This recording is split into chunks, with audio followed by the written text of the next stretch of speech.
Can you hear me now? Hello. How's everybody doing?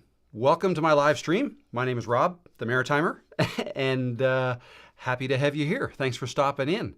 Happy New Year to everybody. Early New Year to some of you if you're on the other side of the world, but it's not quite New Year's here.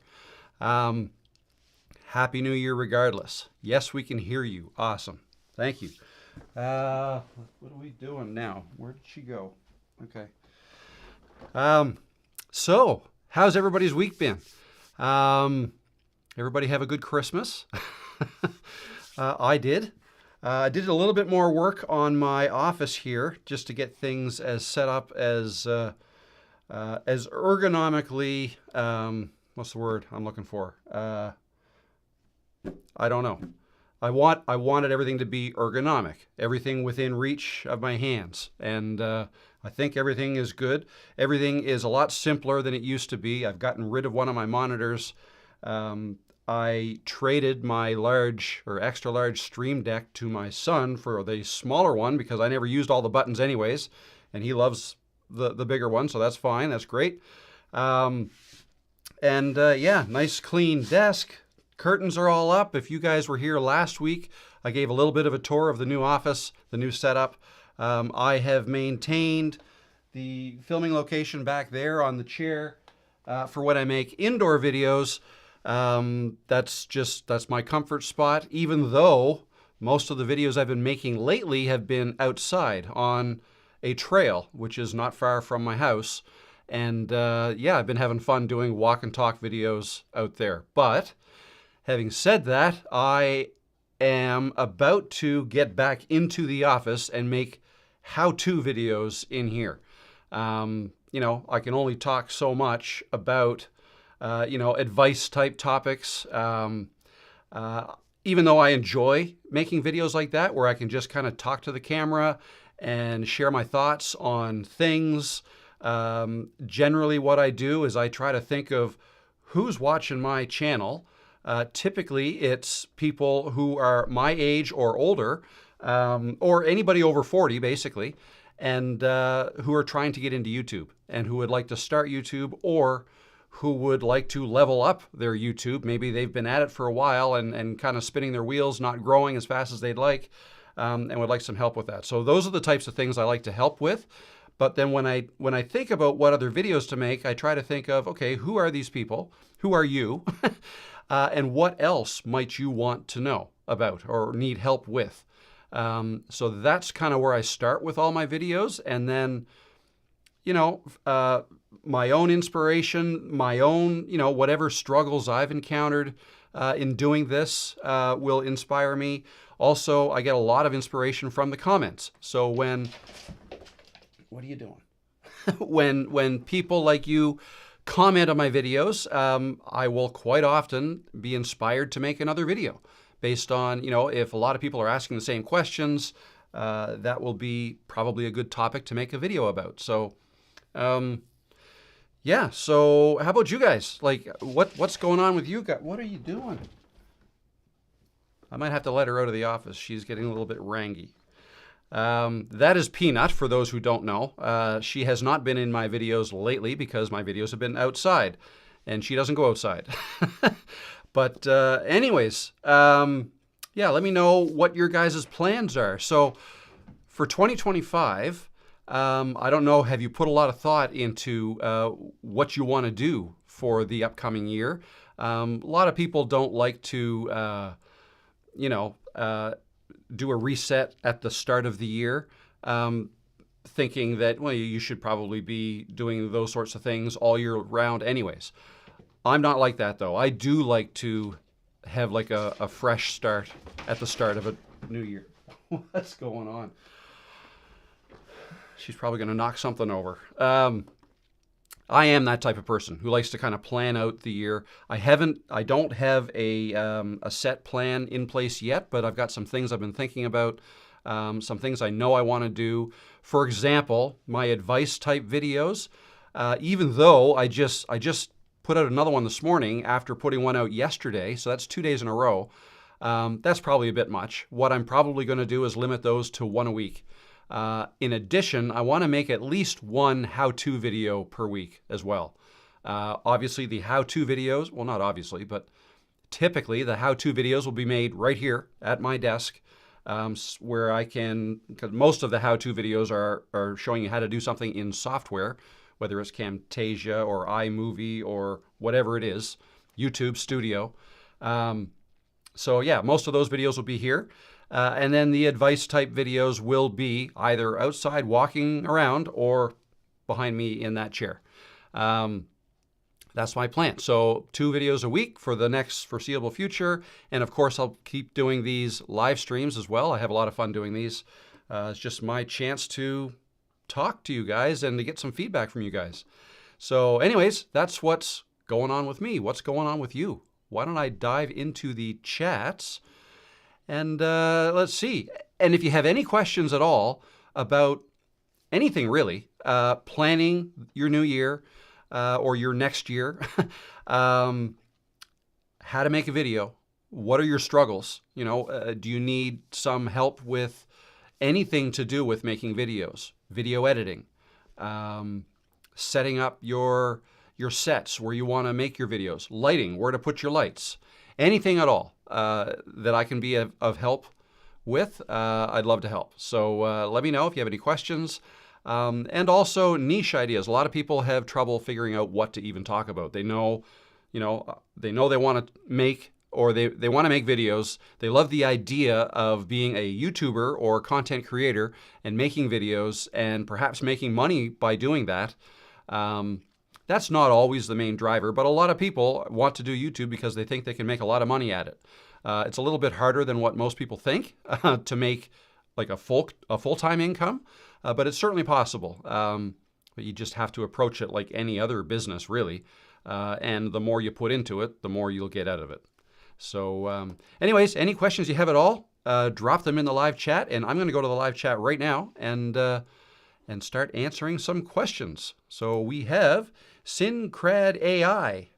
Are you a real person or are you AI? Hi, Bob. Hello. My name is Rob, not Bob. But hello. Thank you for stopping in. Mountain Finance, Happy New Year, Rob and community. Happy New Year. Good to see you again. Digital Learn Academy. Hey, Rob, Happy New Year. Long time. My Camtasia friend. I recognize the username. How you doing? Thanks for stopping in. Good to see you again. And yes, I do still use Camtasia to make my videos, even though I don't use the screen share as much. But it's the video editing software that I am the most comfortable with, so that's what I use. And that's what I typically suggest to people. Pick one, get comfortable with it, and use that, because they all do pretty much the same thing, whether it's Camtasia, iMovie, CapCut, DaVinci Resolve, although that's a little bit harder to learn, but it can do a whole lot more stuff if you're into that sort of thing. Not necessary. Final Cut Pro, Premiere Pro, all kinds. Filmora is another one. Lots to choose from. Mustang 774, Happy New Year and all continued growth and success with our channels in 2025. Awesome. I like that. Yes, continued success for everybody. Busy After 60, hello, how you doing? Hi, Happy New Year. Happy New Year to you too. Jacqueline, Happy New Year, everyone. Happy New Year, Jacqueline. How you doing? Thanks for stopping in. I hope you intended for your camera to go live early, LOL. Yes. Well, I don't know. So I have a countdown timer that off in like on a scene for my intro. I've got the music playing, the countdown, counting down from 5 minutes, and then a picture of me, my avatar or my old avatar. Then, yeah, I have a little square there where you can kind of see behind the scenes as I'm getting ready. So, yeah, I totally intended for that.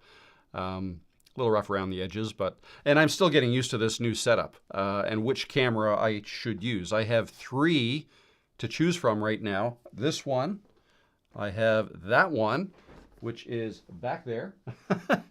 And then, let's go back to this. If I hit this button here, that's my iPhone. Okay, so, but the cool thing about this is I can pick it up and move it around. So the other view that I just showed you was from that right there, that camera, which is the one I usually use when I'm sitting there and making videos. Where'd Peanut go? Oh, there she is. Hiding under that desk. Anyway, that's a little mini tour of the new desk setup. There we go, nice and clean. Very few wires. Got my speaker hidden behind the laptop, the MacBook, and 2 lights. So that I like that setup. I'm gonna press this one here. I like this setup. I think I'm lit up a little bit better than I used to be when this light was much further back when the desk was over here. But anyway, we can get into that if you want me to. I'm just kind of blabbering along here. Yes, you can hear me. Awesome. Yes, we hear you. Eric, so glad to have you in my life. Glad to be in your life, Eric. Meaning, nice surprise for the New Year's Eve. We're closer than you. Eric, so I'm assuming you're in Europe, I believe. Norway, if I remember correctly. And yeah, so you'd be 5, 6, 7 hours ahead of me. It's 2 o'clock here, 2 in the afternoon in Halifax, Nova Scotia. Happy New Year all from Phil. How you doing, Phil? Happy New Year. The Weezer, that's Lee. How you doing, Lee? Happy New Year. Busy After 60. This is the very first live stream I have ever watched. Well, welcome. Thanks for stopping in. I'm glad you could make it. I do these every week, every Tuesday. And I had been doing them Mondays too, with a special guest that I bring on sometimes. I've taken a couple weeks off of doing that, but next Monday, I'm going to have another special guest. So next week we'll be back to 2 live streams. Monday, the special guest. Tuesday, this regular live stream. That's next week. And I'll announce who I'm bringing in a little bit later. Live stream consultants. Good morning, Rob. Good morning. How you doing? If you're saying morning, you must be on the West Coast, where it is, I believe, 10 a.m. on the West Coast, British Columbia, California. But good morning and good afternoon. Hey, folks. Hey, Rob the Maritimer. How you doing, Jason? Good to see you.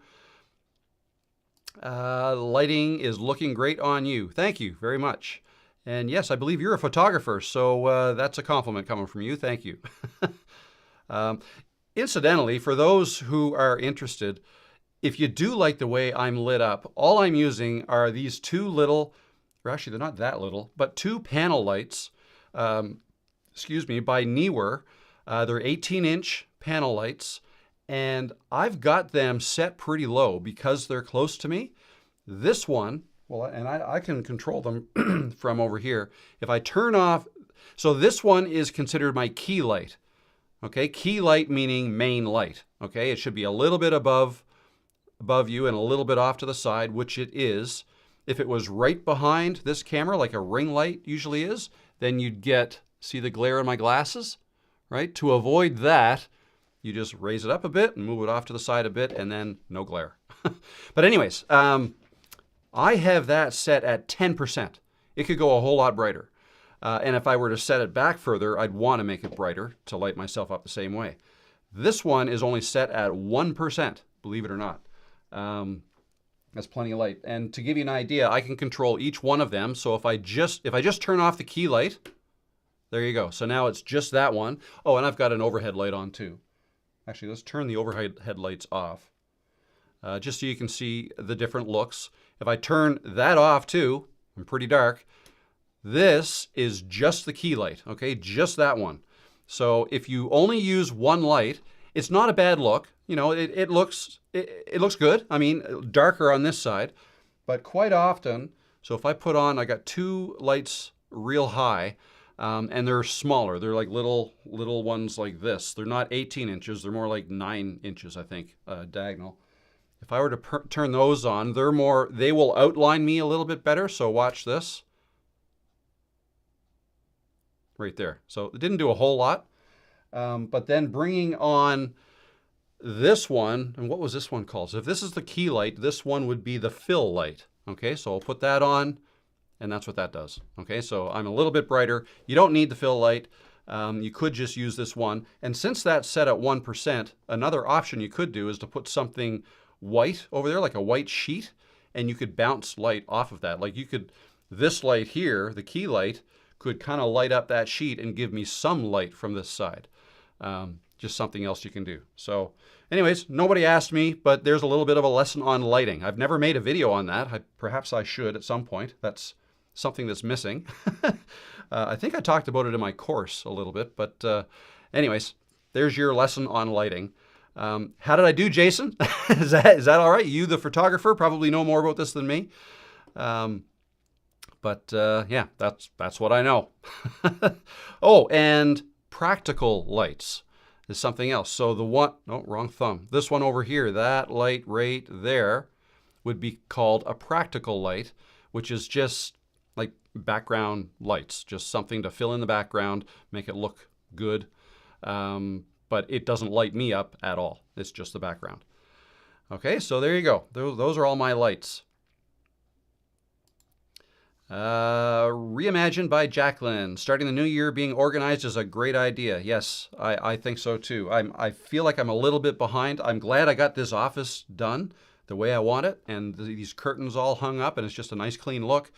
And I feel like if that's done and my desk is nice and wide open, lots of empty desk space, I could do lots of work. I feel like I can be a lot more productive. So yeah, the next step will be doing some projecting, like mapping out the year, what types of videos and when, and particularly the courses. So my whole plan all along, and those of you who have the starter course that I created back in August, you'll remember that my plan is to develop a course every few months. Now it's been several months since that first one. So I'm due. But what the plan is so that one was longer than what the other ones are going to be, or larger, if you will. Going forward, I'm going to create smaller courses, call them micro courses, mini courses, whatever, but quite a bit small. And each one is going to basically deep dive into something specific to get you from point A to point B. If you want me to basically hold your hand and show you exactly how to do something from start to finish, that's what those are going to be about. And I've written some down just so you know where my mind's going. And if there's anything else, if there's something here that I'm going to write, that I'm going to say that you don't think I should include, then let me know. But if there's something else you think I should include, let me know that too. So the things I'm thinking about are... okay, no, those first three were for later. So how to live stream is one. I've never done a video on that. And a lot of people would like to know how to do that. So how to live stream is one. If I were to go back, that's not going to be the first one. The first mini courses are going to be on video editing. Okay. I want to make a course on how to edit videos from start to finish, like everything, including how to organize your files, how to get your files from your camera, whether it's a camera like this or a phone, to your computer, organizing them, storing them, editing them. And I want to make a course like that, just a mini course. Like when I say mini course, I'm talking 5-6 videos. Now maybe each video is, half hour, 40 minutes. I'm not sure yet. But the idea is go through one of these courses like in half a day, and then you should be off to the races. I would like to make a course like that on Camtasia is what I'm going to start with first. But then I'd also like to give people options because not everybody uses Camtasia. So I'm thinking CapCut is one that I've got some experience with and should not be that difficult for me to make a course in that. They'd all be kind of geared, like they'd all be similar. So yeah, all of the basic video editing software, Camtasia, CapCut, iMovie, DaVinci Resolve, probably 5 or 6 different options. And I'll come out with them maybe one a month or so. So I'd like the first one to be available next month, January. And then maybe put one out one a month, okay?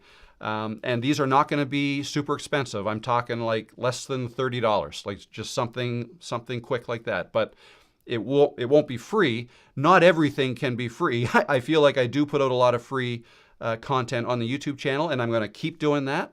The whole idea is YouTube basically becomes like a lead generator.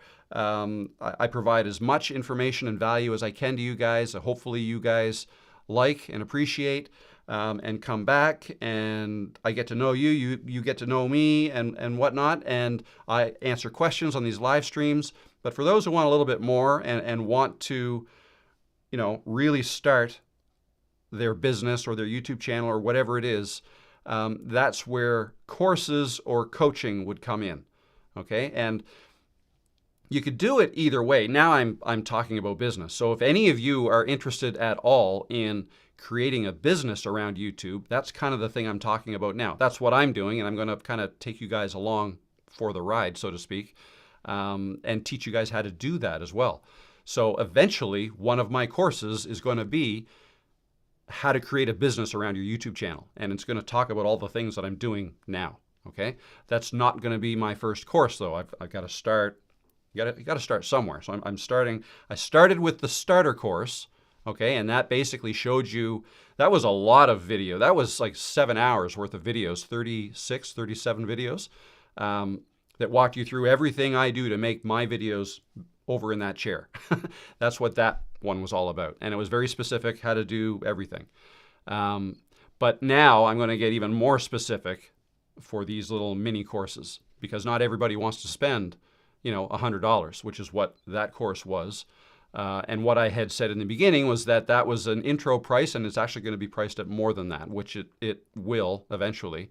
And then, I feel like I'm kind of rambling a bit, but just to kind of put a bow on this, once I have several courses ready, I'll probably offer, package deals, if people want several.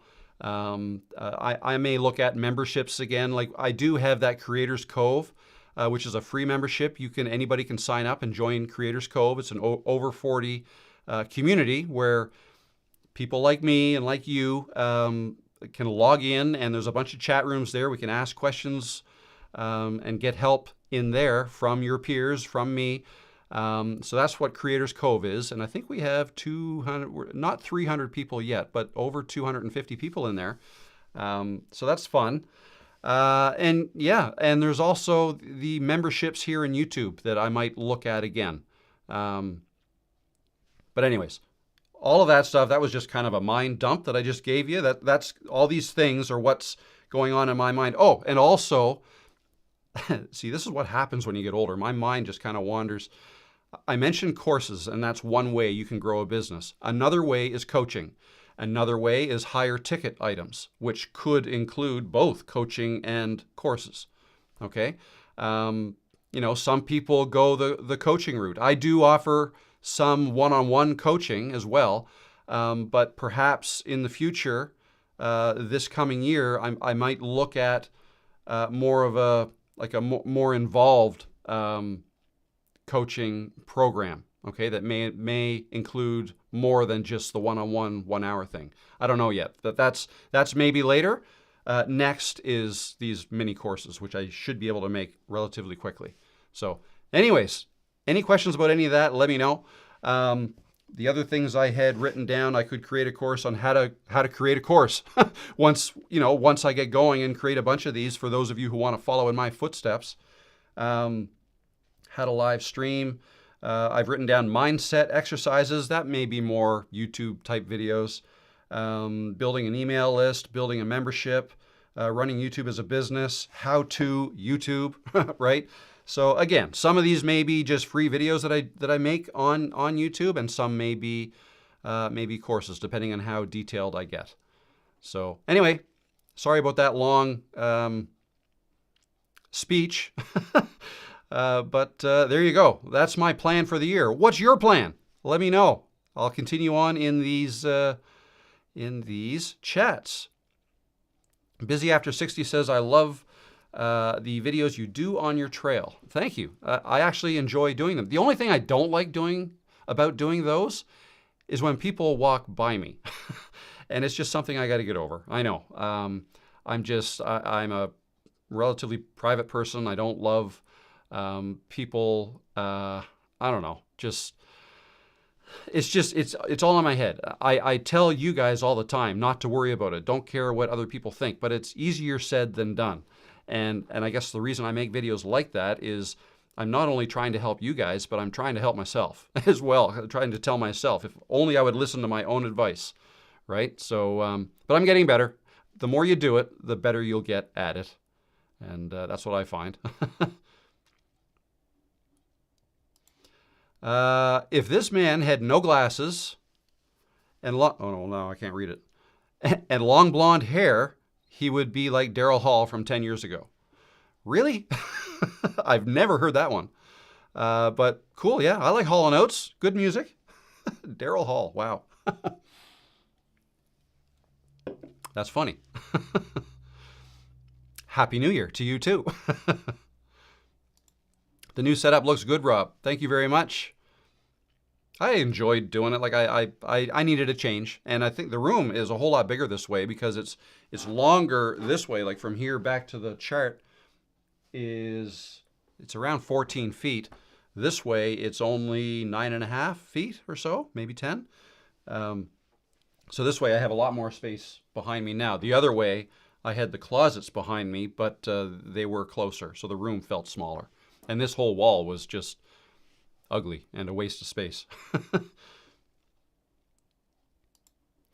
Francisco Cameco, how you doing? Good to see you. Thank you, Rob, for your advice. In 87 days, we've posted 18 videos on international living and slow travel. Following your tips, 5 resonated, and we just hit monetization. Thanks for the inspiration. Awesome. Congratulations. That's awesome. Way to go. Monetized. Onward and upward now. Excuse me. Retire and wander. Happy New Year. Happy New Year to you too. Upstate New York. All the snow has melted. I'm going to follow your lead and do an outside video practice today. Awesome. Have fun with it. That's great. Our snow hasn't melted totally yet. It's pretty, I mean, when I made that video yesterday, the one I posted this morning, that was yesterday, and a lot of it has melted. It's kind of slushy out there now. I think today's high is like 5 degrees Celsius. So what's that? Maybe 40 degrees Fahrenheit, something like that. 40, 45. So a little warmer now. But we don't get a ton. Like we've had 2 snowfalls so far this year, and each one has been around 6 inches. That's it, or 15 centimeters. That's it. So upstate New York, I only know from like watching football, like Buffalo. If you want to go watch a football game there, sometimes you have to bring a shovel and help out and shovel out your seat. We don't get that kind of snow here. Jason says Peanut is ready for the New Year's Eve party. Yeah, she is. Where's she now? Oh, she's right beside me, down on the floor. She's settled down for now. Buon anno, Rob. Happy New Year, I assume that means. Dal Italia a tutti la persone del tuo canale. Ciao. Sorry, I shouldn't have even tried that. That sounds Italian to me. I thought Spanish at first, but perhaps Italian. But I'm just going to say Happy New Year to you too. And hopefully that's what you said. 2 long videos per month is one of my goals. That's a great goal. Yeah, a lot of people put a lot of thought into how many videos is the right number of videos to make. And there's really no right answer to that. It depends on your content, but it mostly depends on your time. How much time do you have? So 2 long, if you say long videos, maybe you don't mean like really long, like 30 minutes to an hour, but maybe you just mean not short videos, not the YouTube shorts, but a regular YouTube video, which, could be anywhere from 5 to whatever, 5 minutes to an hour. But 2 of those per month, if that's your goal, and if you can do that comfortably, then that's great. That's awesome. I typically like to suggest, if you can, like if somebody is really interested in growing a channel, at least 1 a week is good. But if you can't comfortably, then don't, right? One every 2 weeks is just fine. I've seen successful channels publish one video a month, and they do just fine. And if that's what their audience comes to expect, one video a month, then that's what they get, then perfect. It works out for everybody. On the flip side, I've seen channels where people do one video every day. Or if you look at Dodash, she has done several videos every day. I don't know if she still does that or not. I haven't looked lately, but at one point she was making like 5 videos every single day, which is a lot.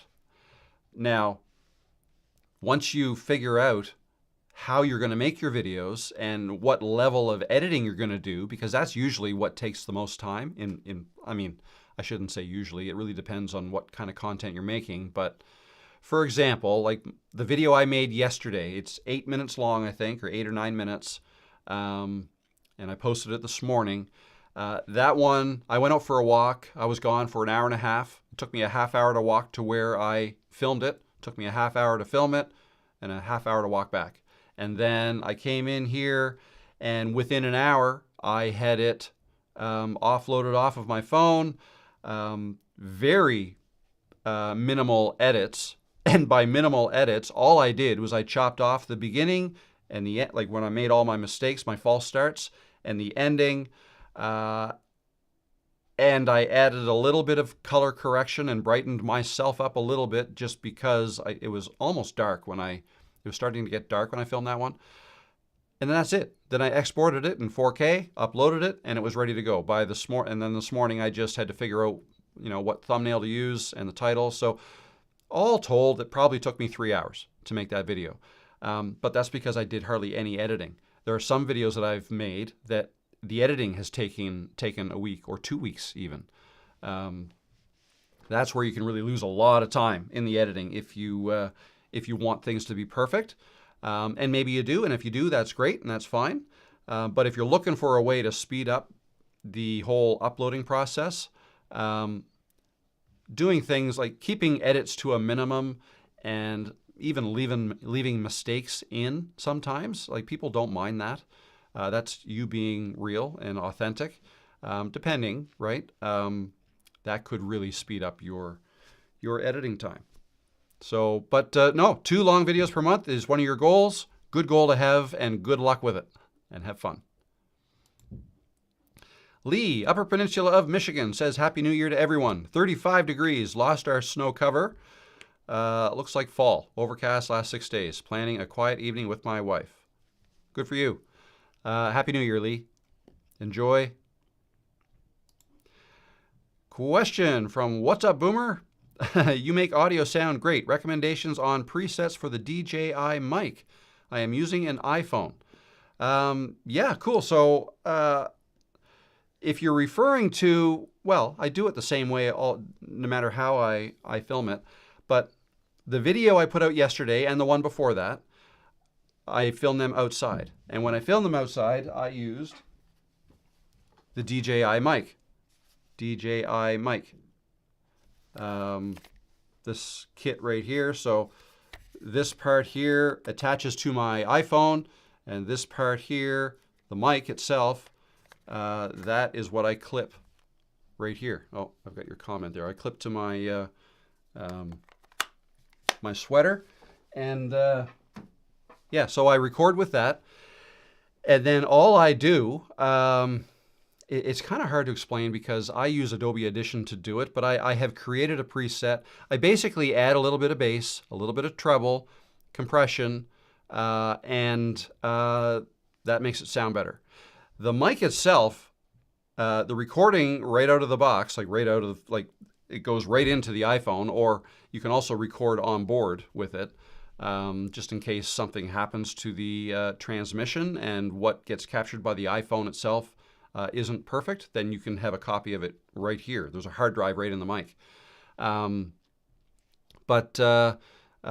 Yeah, you just, it sounds great.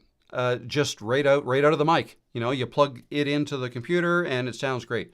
But having said that, for these, if you're referring to the last 2 videos I made, I did do a little bit of processing, And I can go over that. I did go through it in my starter course, exactly what I do in Adobe Audition. But the bottom line is you can use any program to do things like that. Like Audacity is one, and it's a free one, whereas Adobe Audition is not. You have to pay monthly for that.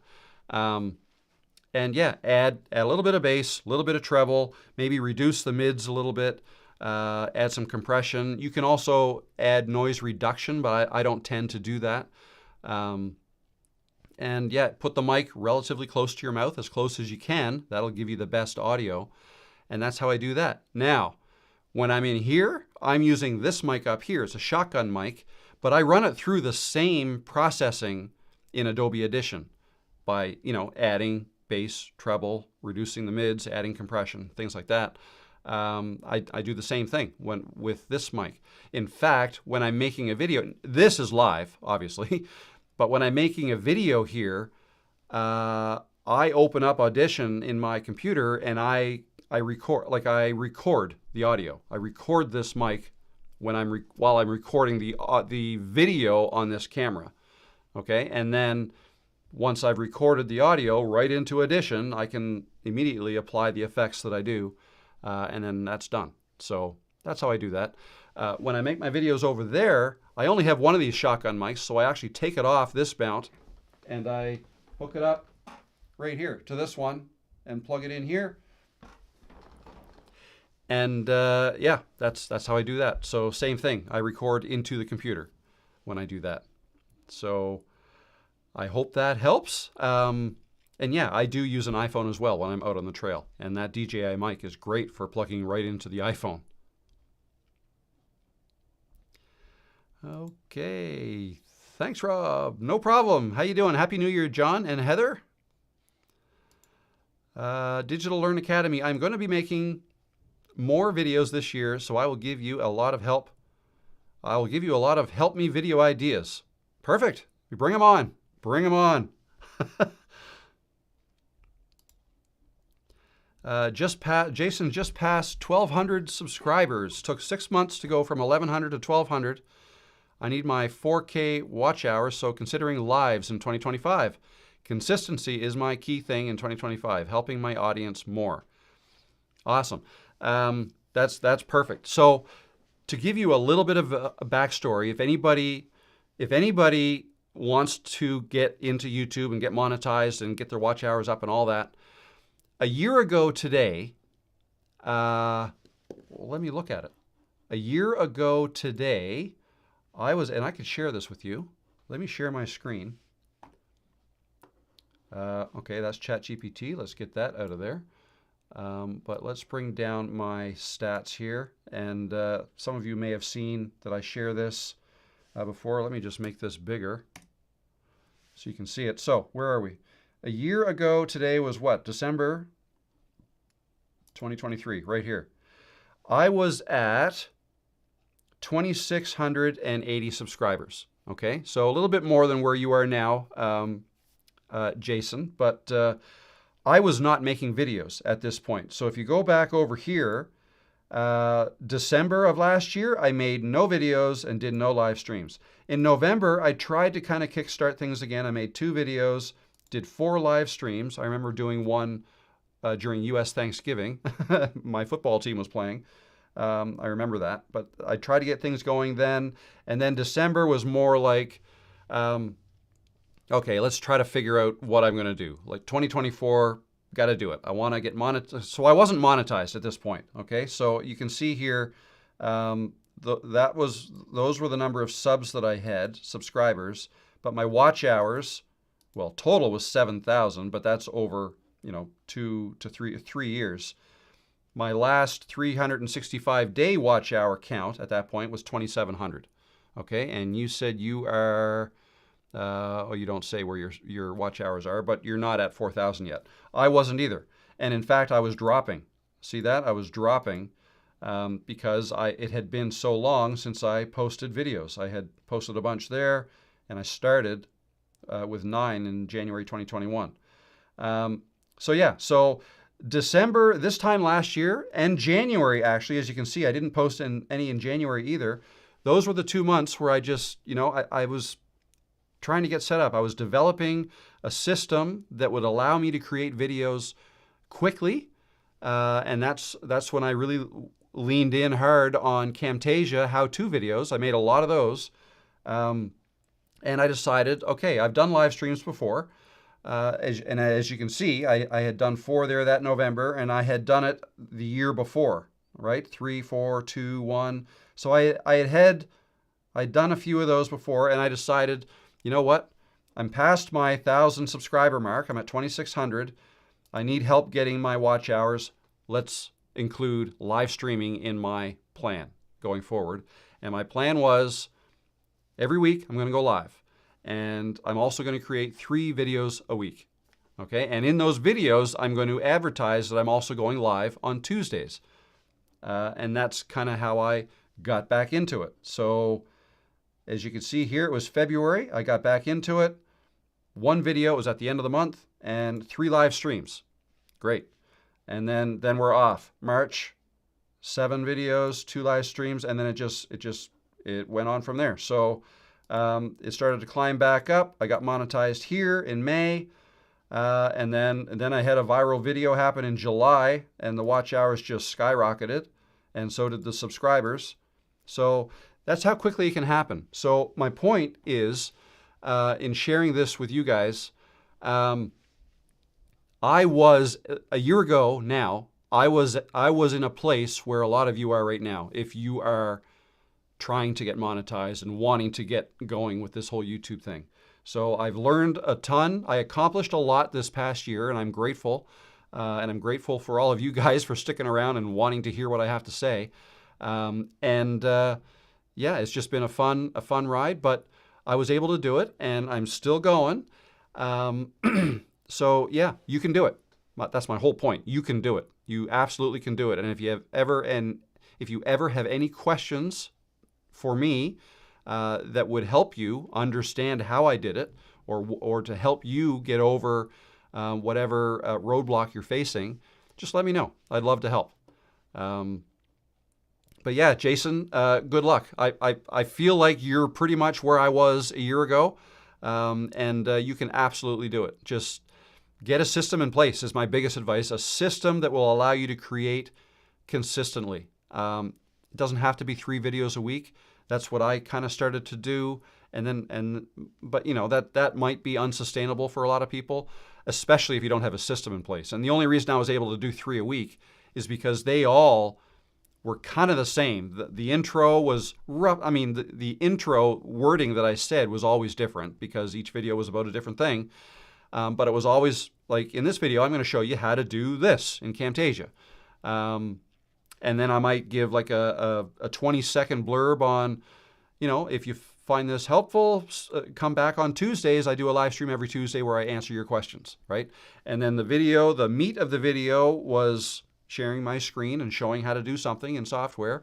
And then the ending was always the same. So I kind of had a formula. I'd create the intro and the ending in one go with a teleprompter, actually, with this camera. And a teleprompter allows me to deliver it much quicker without stumbling over my words. But then the middle part was not a teleprompter. I'd actually have a pad of paper with me, and I'd write down all the steps that I knew I'd have to take because even though I know Camtasia very well, if I'm making a video showing somebody how to do something, there are things that quite often have to be set up correctly. Like, you know, if I'm going to show how to create a project, well, then I can't start with a project already created. I have to, you know, rewind things. You know what I mean? So I had to write down all the steps. Oh, there you are. How you doing? How are you? And then I'd follow those steps, and then I'd edit it together. And I was able to do those. In some cases, I'd make 2 or 3 videos a day. But yeah, get a system in place. That'll help a ton. And good luck. You can do it. And that goes for all of you. Where are we? I'm going to take a little drink here. How you doing, Peanut?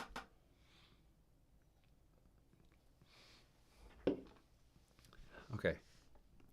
No, don't stand on the keyboard. Let me move this out of your way. Why don't you sit over there? Why don't you sit over there? That'd be great. That would be great. Want to stay right there? Okay. All right. Okay, come on. Just don't step on my keyboard, that's all. You think she understands me? I don't think so. John and Heather, I've just been sharing as openly and honestly as possible and being a bit vulnerable, and this really resonates with a lot of people. That's great. That's great advice. Because, yeah, a lot of people do appreciate that. If you can be, especially if you're being vulnerable in whatever way, and I'm judging by your title, or sorry, your username, Dementia Journey, that perhaps somebody you love is going through dementia. Actually, this rings a bell. Are you in Halifax? I think, because I seem to recall your channel from before. But anyways, yeah, if you can be vulnerable and you're sharing your experiences with something that other people are also going through, you will find your audience. YouTube will help you find that audience, and they will really appreciate that in whatever it is you're talking about, whether it's dementia care or anything, really. But yeah, people do appreciate that. So yeah, if that's working for you, keep on doing that, and all the best to you. Hello, Rick. How you doing? Good to see you. Justin. Hello, Justin. Good to see you. Happy New Year, sir. Happy New Year, sir. I appreciate your work. I rarely comment on YouTube, but you have inspired me to begin in that area. Awesome. I'm happy to hear that. Good luck to you, and yeah, all the best in the new year. Mosser? Hi, Rob. I'm starting from scratch with a gameplay channel, all captured from consoles. I already have plenty of videos saved on my laptop. Should I publish all videos ASAP or schedule and publish daily? I don't think I would not publish all at once. I guess it depends on how long it takes you to make these videos. But it's nice to have. See, the key is to be able to maintain your consistency. Okay, so if it takes you a week to make a video, all right, then it probably doesn't matter how many you have saved up. You're going to want to post one a week. That's what you'll eventually want to get to. Maybe if you have 50 videos and you know it takes you a week to make a video, and you'll eventually want to post one a week, you could start by posting, say, I don't know. I don't think I ever would have recommended somebody post 20 videos right off the bat like that, and I don't typically. But I mean, you could give your channel a start like that. That's probably too many. I mean, maybe 5, right? If you want to. What am I trying to say? I'm trying to think of, it's nice to have keep some of those videos back for when you can't produce a video in a week. Okay, so have a little bit of wiggle room there. So let's say you had 10 videos prepared, and you can produce one a week. But every once in a while you can't produce one in a week. It takes you 2 weeks. Well, then just post one a week, right? Even though you have 10, you can still be making new ones, and then post one a week. If you want to start by just putting, say, 2 or 3 or 4 up on your channel right away, that'll leave you with 6. So now you know you have 6 weeks worth of content, but still, keep making one a week. And you can post the new ones you make, and then anytime there's a week where you don't have the time to make a video, pull out one of those ones you haven't posted yet from the past and post that in that week. That's one way you could do it too. The bottom line is the audience that you're going to be creating, or YouTube is going to help find for you, they are going to come to expect videos every so often. Consistency. So if for you it's one a week, then that's what they're going to, come to expect. If you want to put out 2 in a week, maybe in the beginning, if you have a whole bunch, you could do 2 a week for a little while and then revert back to 1 a week. That's another way you could do it as well. But yeah, I don't think I would publish a whole bunch all at once, leaving you with nothing going forward. That's my advice on that. So I hope that helps. Good luck with it. PTSD Puzzle. Greetings from California. Greetings. How you doing? And Happy New Year. And Happy New Year to Local Historian. Found you recently and enjoying your channel. Awesome. Welcome. Welcome aboard, I like to say, as a Maritimer. Pops Projects. Happy New Year, everyone. May your new year be blessed. And Happy New Year to you too, Pops Projects. Sometimes, and this just kind of made me think of that, sometimes when I see potentially a name in a channel name, I'll actually say that. Like I like to use people's names in a sentence because then that helps you remember the person's name. But in a lot of cases, it might not even be right, even though I say it. Like your name may not be Pops, right?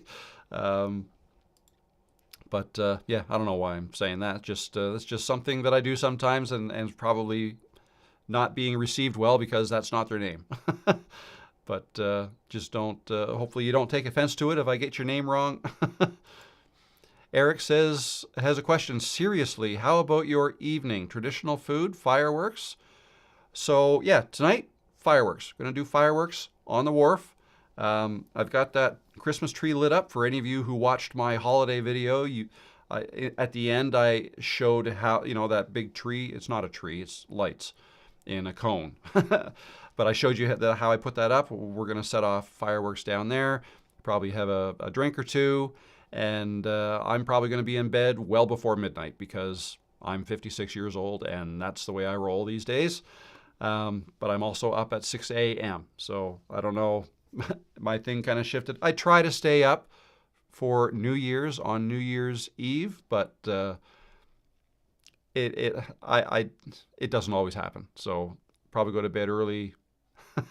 We'll see. Nothing too extravagant planned here. But yeah, a bunch of people in the neighborhood are gonna join me out there, and we're gonna have the fireworks and a couple of drinks, probably around 9 o'clock. So there you go. Barbara Holding. How you doing, Barb? Good to see you. Or Barbara, sorry. I know Barb's short. My mother's name, Barb, so Barbara, and she's called Barb. So, hi, Rob. Happy New Year, and just found your channel, and so helpful. Can you please advise on the best way to link a GoFundMe page to my K9HS Courses YouTube channel? Thanks. Okay, so the best way so I've never done this, but this is what I don't believe it to be that difficult. If you have a GoFundMe page, then you would have a link to that page. If you want a link to that from your channel, then what you would do is not from the channel, but from a video in the channel, you'd put a link to it in the description of your video. Okay, so you can modify the description of all of your videos if you want on your channel and have a link to the GoFundMe page and a little description of what it's all about if you want. But yeah, that's how I would do it. And then when you make a video, you could even put a graphic when you're editing your video. You could put a little pop-up graphic that pops up that says, to support my GoFundMe campaign. There's a link in the description below with a couple of arrows, and then people will look down there. So that's how I would do that. If you want to know or see how it works, just check out the description below this live stream or any of my videos. I have links there, like to my starter course or the free checklist that you can download, or the spreadsheet that I showed you a little bit earlier. I offer that as well. Oh, there we go. As a free download. So I have links to those in my description. So you could do the same thing and have a link to your GoFundMe page that way. So hope that helps. Norway is right on the money. Well, this time you put the flag in there, so I know the Norwegian flag. Good memory, eh? See, I'm not forgetting everything yet. John says, I really need to set up notifications. Happy New Year, John. Not sure what you're referring to, but maybe you came to this live stream late because you weren't notified. If that's the case, then yeah, it's just a matter of, well, So, well, I guess it depends on what you're talking about. But for example, if you're talking about if you want to be notified when a creator like me comes out with a new video or goes live, then when you subscribe to that person on their YouTube channel's homepage, there's the option to click the bell icon. Then you'll be notified when I come out with a new video, say.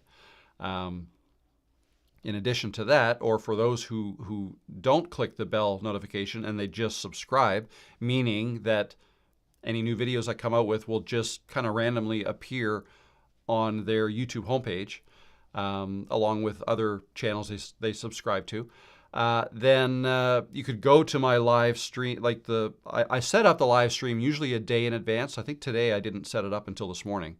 And then you can go there and there's a button that says notify me. You can click on that and then YouTube will notify you. And they'll notify you by email. They could notify you via a pop-up on your screen if you're at your computer, or on your phone. If it's, if you have the YouTube app on your phone, you could get notified that way.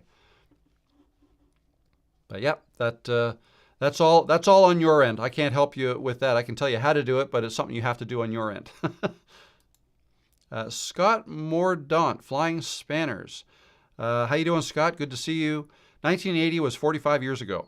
Random thought that bent my head today while reflecting on the last few decades. Random, I know. Just can't believe how fast the years have gone. That's right. And think of it this way. 1935 was as far away from 1980 as today in 2024 is. So like if you think back to 1980, I mean, I was 12 years old then. 1935 to me seemed like ancient history then. So, people who are 12 years old today probably think of 1980 that way. Yeah, those are probably not good thoughts. It makes us all feel a little bit older. But yeah, good observation. Frez, how you doing? Happy New Year. Always learn something new from you. Great, awesome. And thanks for stopping in. Happy New Year to you. Pops Project says, finally posted my first video, Rob, but it wasn't great. Not great is better than not posted, right? LOL. Yes, that's right. How's the saying go? Done is better than perfect. I don't know if that's exactly how it goes, but the point is just, post a video, it's done. You're not going to love it. If you said it was your first video, then there's no way you're going to love it. Never. Nobody likes their first video. But the good news is now you've got a benchmark, right? Watch that video, like go to YouTube and watch it on YouTube and take note of what you like and what you don't like. There's probably going to be a whole lot more that you don't like. Did you say what the video was going to be about in the intro fast enough, right? If it takes you a minute before you actually tell people what the video is about, you're going to lose people fast. So how quickly did you deliver on your intro? If not quick enough, then okay, that's something for the next one. Try to do that one better the next. And then just try to improve on one thing with each additional video. And then eventually you'll be a pro. I mean, that's just the way it works. It's trial and error. Again, those first several videos that you make are just for you. They're not really for getting subscribers and growing your audience yet. You're practicing. Because if think of it this way too, and I've said this before, but some of you who are new may not have heard it. Your first 50 videos, say, are just for you. Let's say you're at 100 subscribers after 50 videos, all right? When you're at 1,000 subscribers, right, it might only take you another 20 videos to get there. So now you're at 1,000 subscribers, and 900 of your subscribers would have come from your most recent 20 videos. So those first 50 videos, only 10% of your current audience subscribed. And some of them may have left, right? So you may not have 100 left anymore. And when you're at 5,000 subscribers, you may have even fewer of your original ones still around. So when you make your first X number of videos, whether it's 10, 20, 50, however long it takes you to start getting comfortable making videos, that's just for you. That's just for you to practice making videos and getting better at it. Okay, don't worry about pleasing your audience, because The audience you're going to have, you don't have yet, right? That'll come. That'll come as you get better making videos. There you go. So for those who haven't heard that, there you go. And I've made a video about that somewhere a few months ago, I think. Happy New Year to everyone. And you too, June, Angeles. Thanks for stopping in. Amazing yacht destinations. Good morning from Thailand and Happy New Year all. Happy New Year. And I believe it is New Year over in Thailand now, right? Happy New Year. Question, what can you suggest to someone who's a jack of all trades? How to find or niche down? Great question. So what I can suggest, what am I doing here? Got that in the wrong spot. Okay, sorry. If you're a jack of all trades and you know a little bit about a lot of things, what I advise you to do is to sit down with a notebook or a pad of paper. That's the way I like to do it. I mean, you could do it with a spreadsheet or something if you want, if you'd prefer, and brainstorm. What you're going to do is you're going to brainstorm, like write down all of the things that you're good at. This could be things in life. It could be things in sports or fitness or giving life lesson advice to people, or it could be actual things. Maybe you're good at cooking. Maybe you're good at gardening. Maybe you're good at driving. Maybe you're good at sailing. Whatever it is, write all the things that you're good at. Now, some people will tell me then, well, I'm not good at anything. I think everybody is good at something. It might take some people longer to come up with those things than others. Okay, so you're going to write down everything you're good at. It could be work-related, something that you do at work that other people need to know how to do, right? Whether it's working with spreadsheets or word processors or ChatGPT or whatever software you use at work. Maybe you're really good at it because you do it for work. Maybe it's making sales calls, whatever it is. It could be work-related. It could be hobby-related, right? Or it could be things that you did when you were younger. Whatever it is, things you're good at. You're also going to write down everything that you are interested in. What are you passionate about? What do you talk to your friends and family about when you're just gathering at a party or having dinner out with friends, family, or whatever? What do you talk about? What do you like to talk about? What can you talk about for long periods of time that other people are interested in hearing what you have to say? Write down those things, those topics. And then, once you've got them all written down, and you might have a list of 20 things or more, or less, pick something. Like pick 5. Pick 5 things and make 5 videos. You know, not all right away, but maybe one at a time. And see what you like talking about and see how it goes. That's what I would do. You know, so when I started, I knew I wanted to get into YouTube. So I was a freelancer at the time, and I was helping people with their videos. I was helping with video editing, with adding subtitles to videos. And I was also creating tutorial videos, like software tutorial videos for companies and for individuals. That's what I did as a freelancer. So at that time, I thought, okay, I'd really like to get into YouTube though.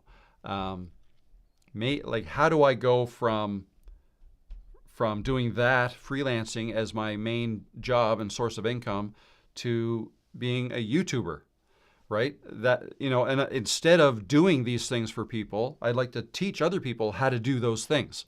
That was my mindset when I wanted to go to, but then I thought, well, I don't know what's my niche going to be. Is it going to be how to make a living on Fiverr as a freelancer? That was one possibility. How to edit videos is another possibility. How to run a home-based business was another possibility. So there are all these ideas floating around in my head. And meantime, my hobby was setting up to make YouTube videos. I was studying cameras, studying lighting. Like when I say studying, I was on YouTube doing research. But for a long time, I spent a lot of years doing this over the last 4 years. And so I never really knew what my niche was going to be. So I think the first video I made was how to earn an income on the internet. And it didn't do very well at all. And then I think I made a Fiverr video, and then I made some Camtasia videos, and I kind of started to settle on Camtasia, but it was after I made a few videos of different things. So my point is, you're probably going to make a few videos before you figure out exactly what you want to make videos about or what direction you want your channel to go in. And that's okay. I mean, not everybody. Some people will pick a niche and start with that and just run with it. And that's fine too. But if you're having trouble and you don't know what to start with, maybe that brainstorming idea will help. And maybe by just doing that, you'll identify the one thing you want to make videos about. And you don't have to make videos about several things. But also, let me say that once you decide what your niche is going to be, don't be afraid to change it after you've made videos. Don't be afraid to pivot or do a soft pivot and to start talking about something else. There have been a few pivots that I've made. Back in July, I made what I call a soft pivot.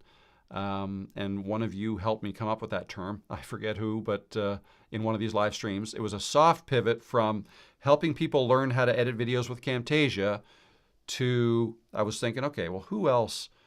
In my mind, I'm thinking, I don't just want to make Camtasia videos forever and ever, although that's fine, but I was thinking, I want to expand, I want to get a little broader.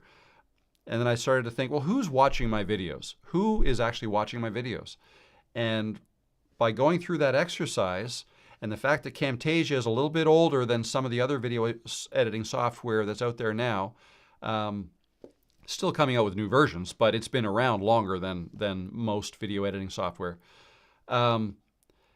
And because Camtasia is was mostly used by educational professionals, teachers, things like that, I basically found out, and by looking at the demographics in my videos, that most of the people watching my videos were older, either making videos for themselves or for their company using Camtasia, but generally speaking, they were older.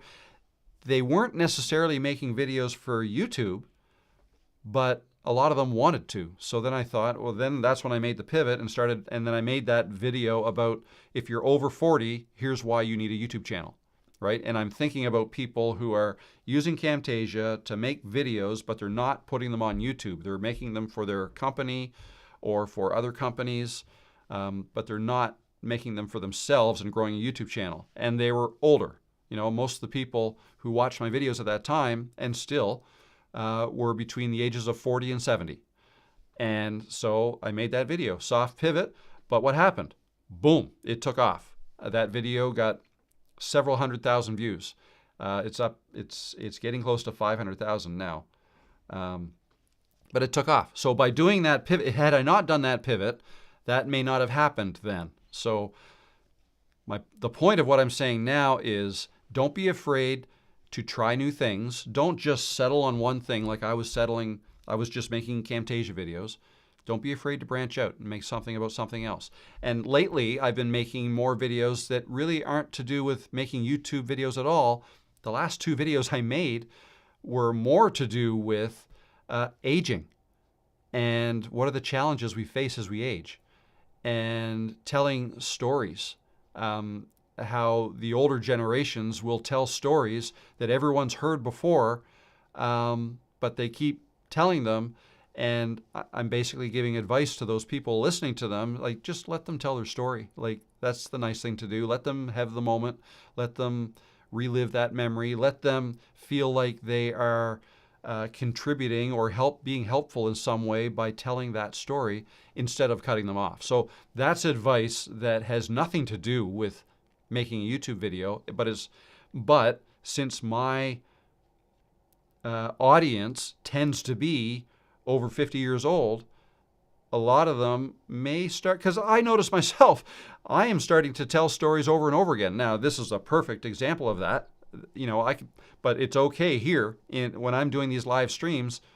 This story I'm telling right now, I may have told last week, but the audience could be different. Some of you are the same, but there could be new members in here, new people watching this week than last. So in that respect, it's okay. But when I'm in a social setting, I will catch myself telling a story that all of a sudden I realize, oh wait, you guys all know this, right? That's happening more and more to me, and I notice, people older than me, like my parents or people my parents' age, do that as well, more than I do it. So I thought, hey, maybe the people I'm talking to regularly could use this advice. Maybe this will resonate with them. It's all in the hopes of trying to further grow the channel and just trying to give you what I think will help you. So there's two ways to do that. You can try new things, right? You can just try new topics that you think your audience would be interested in, or you ask your audience, what else do you want to hear from me? How can I help you, right? So try not to let it just be a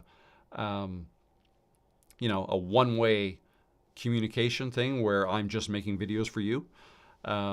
Two-way works a lot better. Get feedback. So yeah. Anyways, that was a long-winded answer. I hope that was okay. I hope that helped. Jack of all trades. Wow, that might have been like 20 minutes to answer that. I'm sorry.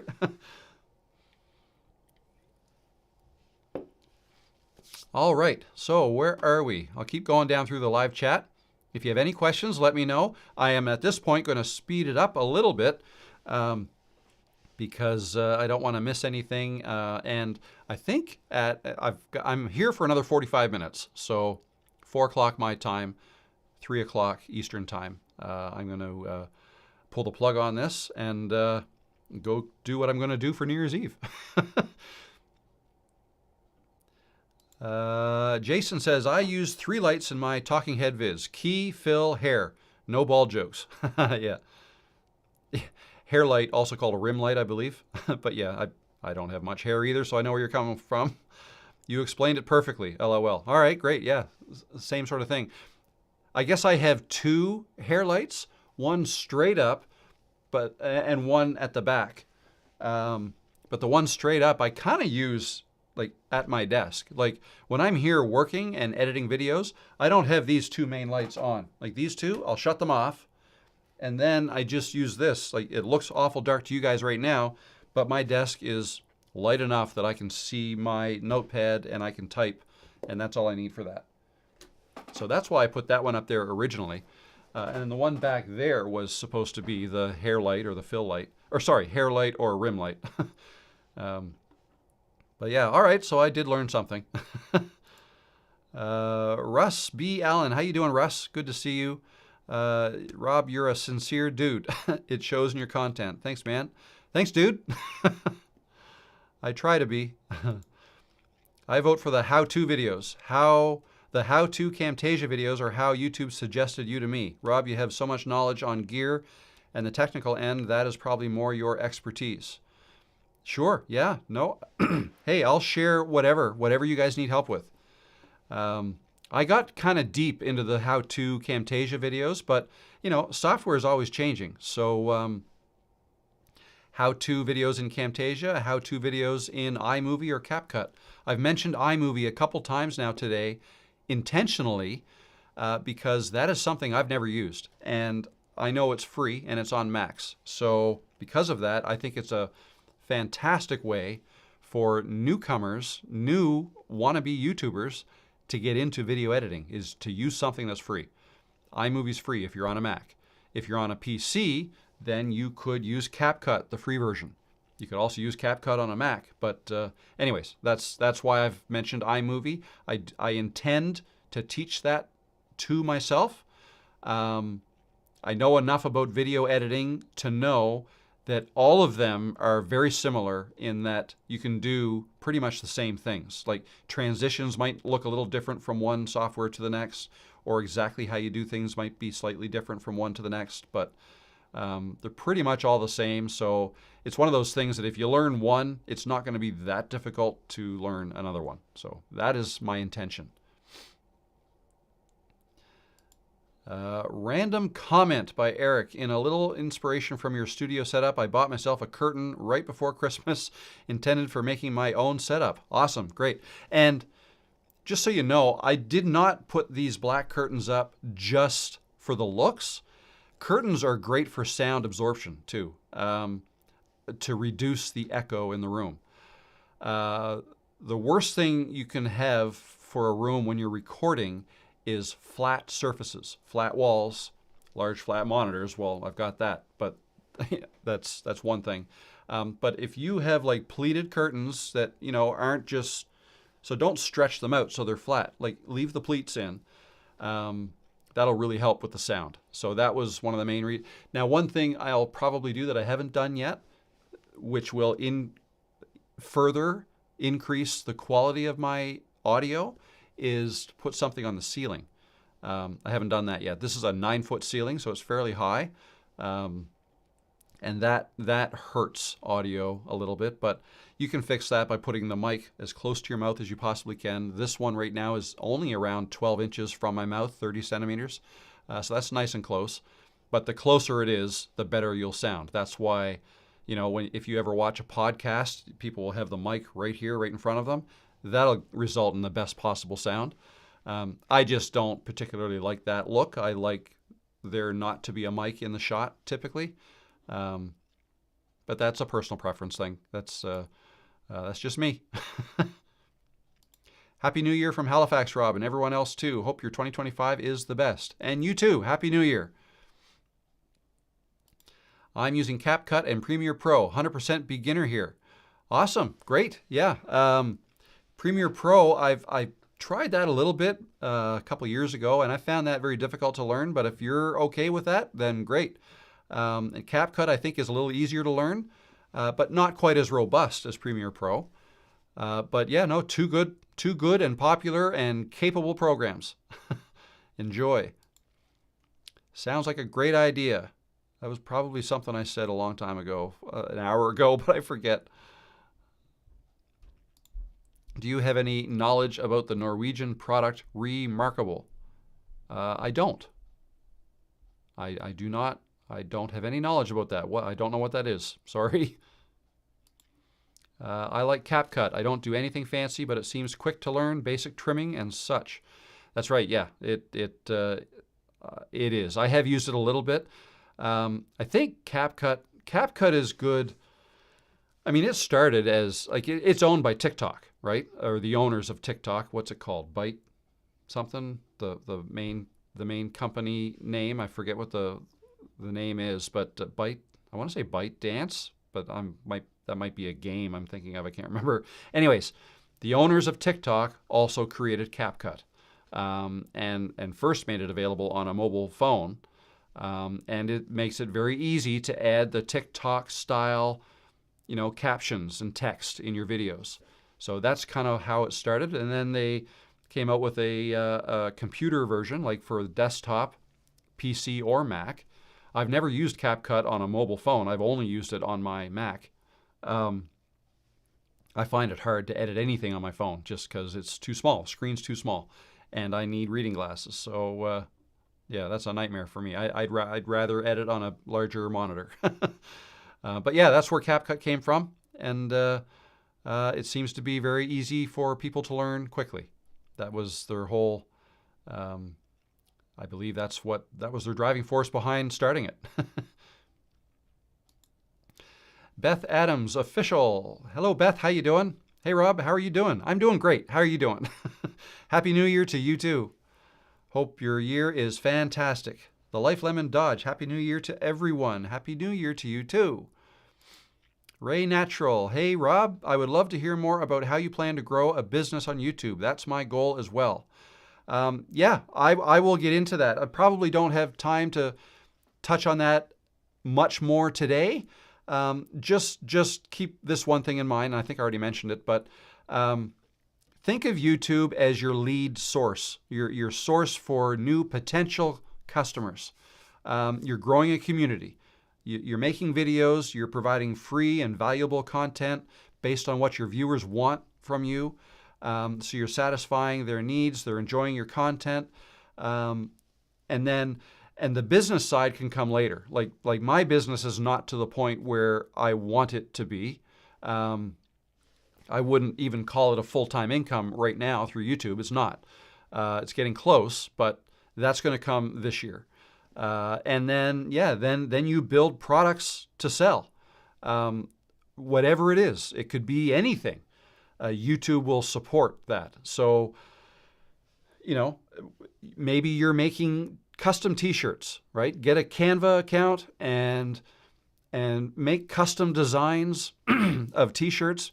Come up with funny sayings that you can make different t-shirts with. And I'm just saying t-shirts. These designs can be put on mugs, on mouse pads, on blankets, throw pillows, whatever, right? Come up with custom designs like a brand and sell those, right? And you can use companies like Printify so that you never have to stock those things, right? People can buy on demand and you just earn the money. The cost gets subtracted, right? If you sell something for $50 and Printify's cost for providing the thing with your custom design on it might be $30, then you've made $20. The product never has to come to your house. You just get the profit sent to you. That's it. So that's one example of a business you could run. And then, then you can teach other people how to do that once you get to a certain point where you're making money at it. That's what a lot of people do. So that's just one example of a product. Other products could be digital. Digital are great because you can sell multiple copies of digital things, right? If you create a PDF that contains a whole bunch of valuable information that'll help people, and you sell that for a certain amount or whatever, then you could sell that as many times as you want. Just give them a way to download it, right? In exchange for an email address. Then if you ever have something else to sell down the line, you can create funnels and all this. Anyways, I've already said more than I said I was going to say, just because I've got a lot more comments to get through. But that's the basic idea. Keep making free content through YouTube on a consistent basis, whether it's weekly videos, 2 videos a week, whatever. And that will bring in the new people that may or may not be interested in whatever it is your business is.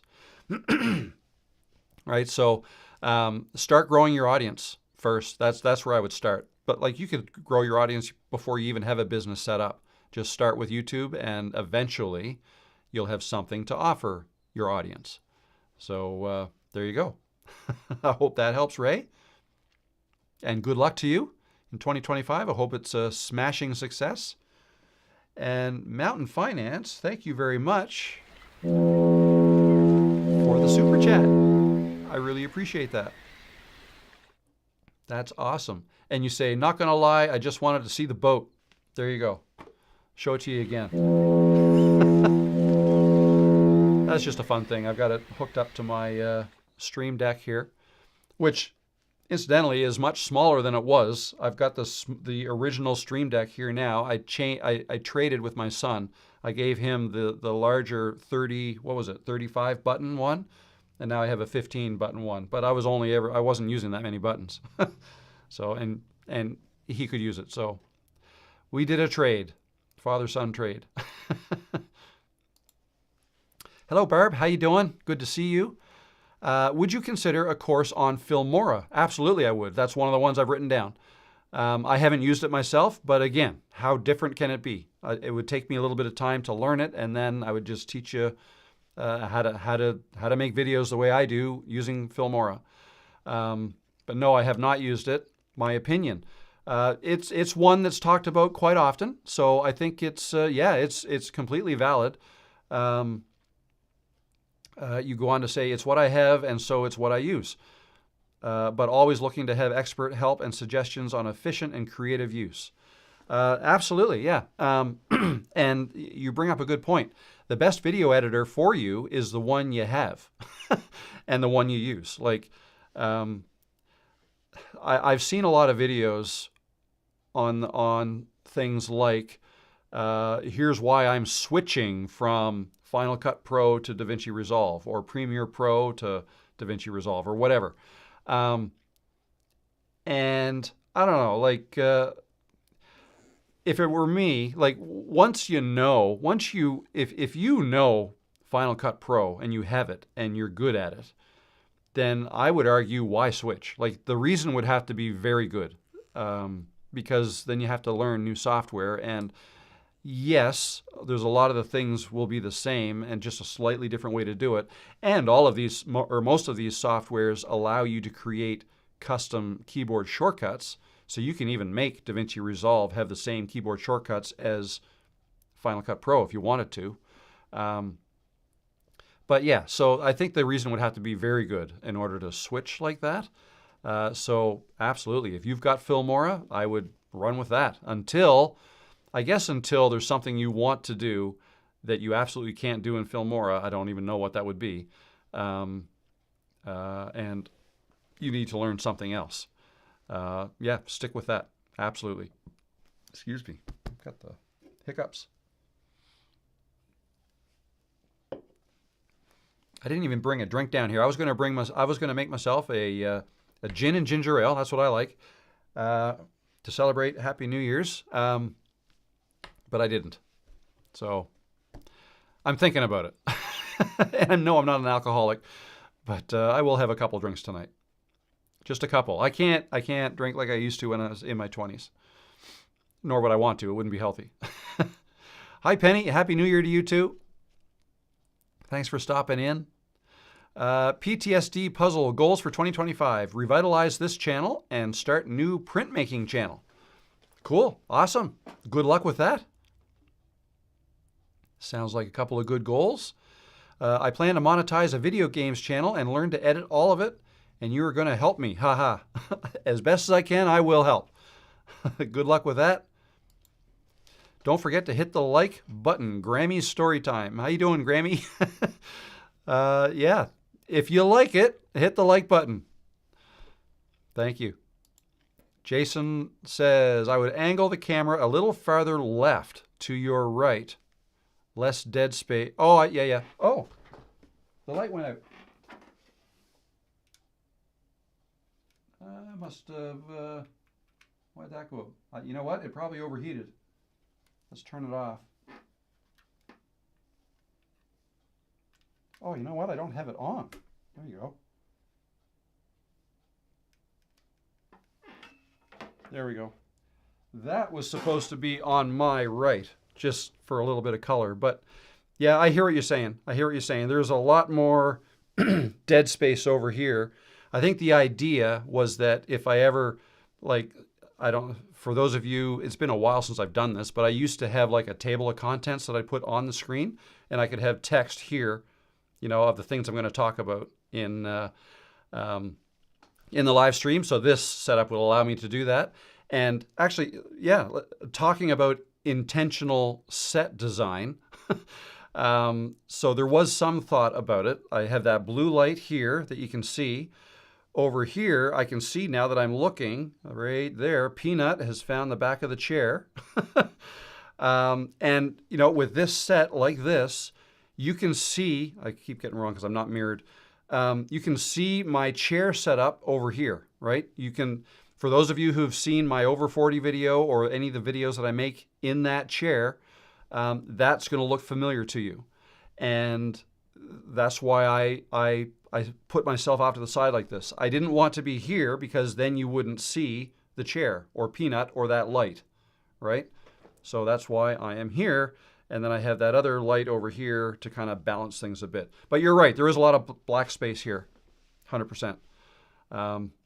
Maybe I should have a light hanging down or something over, this is hard to do.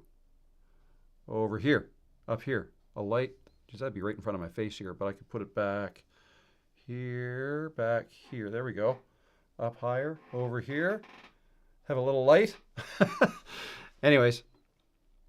Yeah, I always do think about things like that. And you see a bit more of the map in the back. Yep. Map, or since it's a nautical item, it's a chart.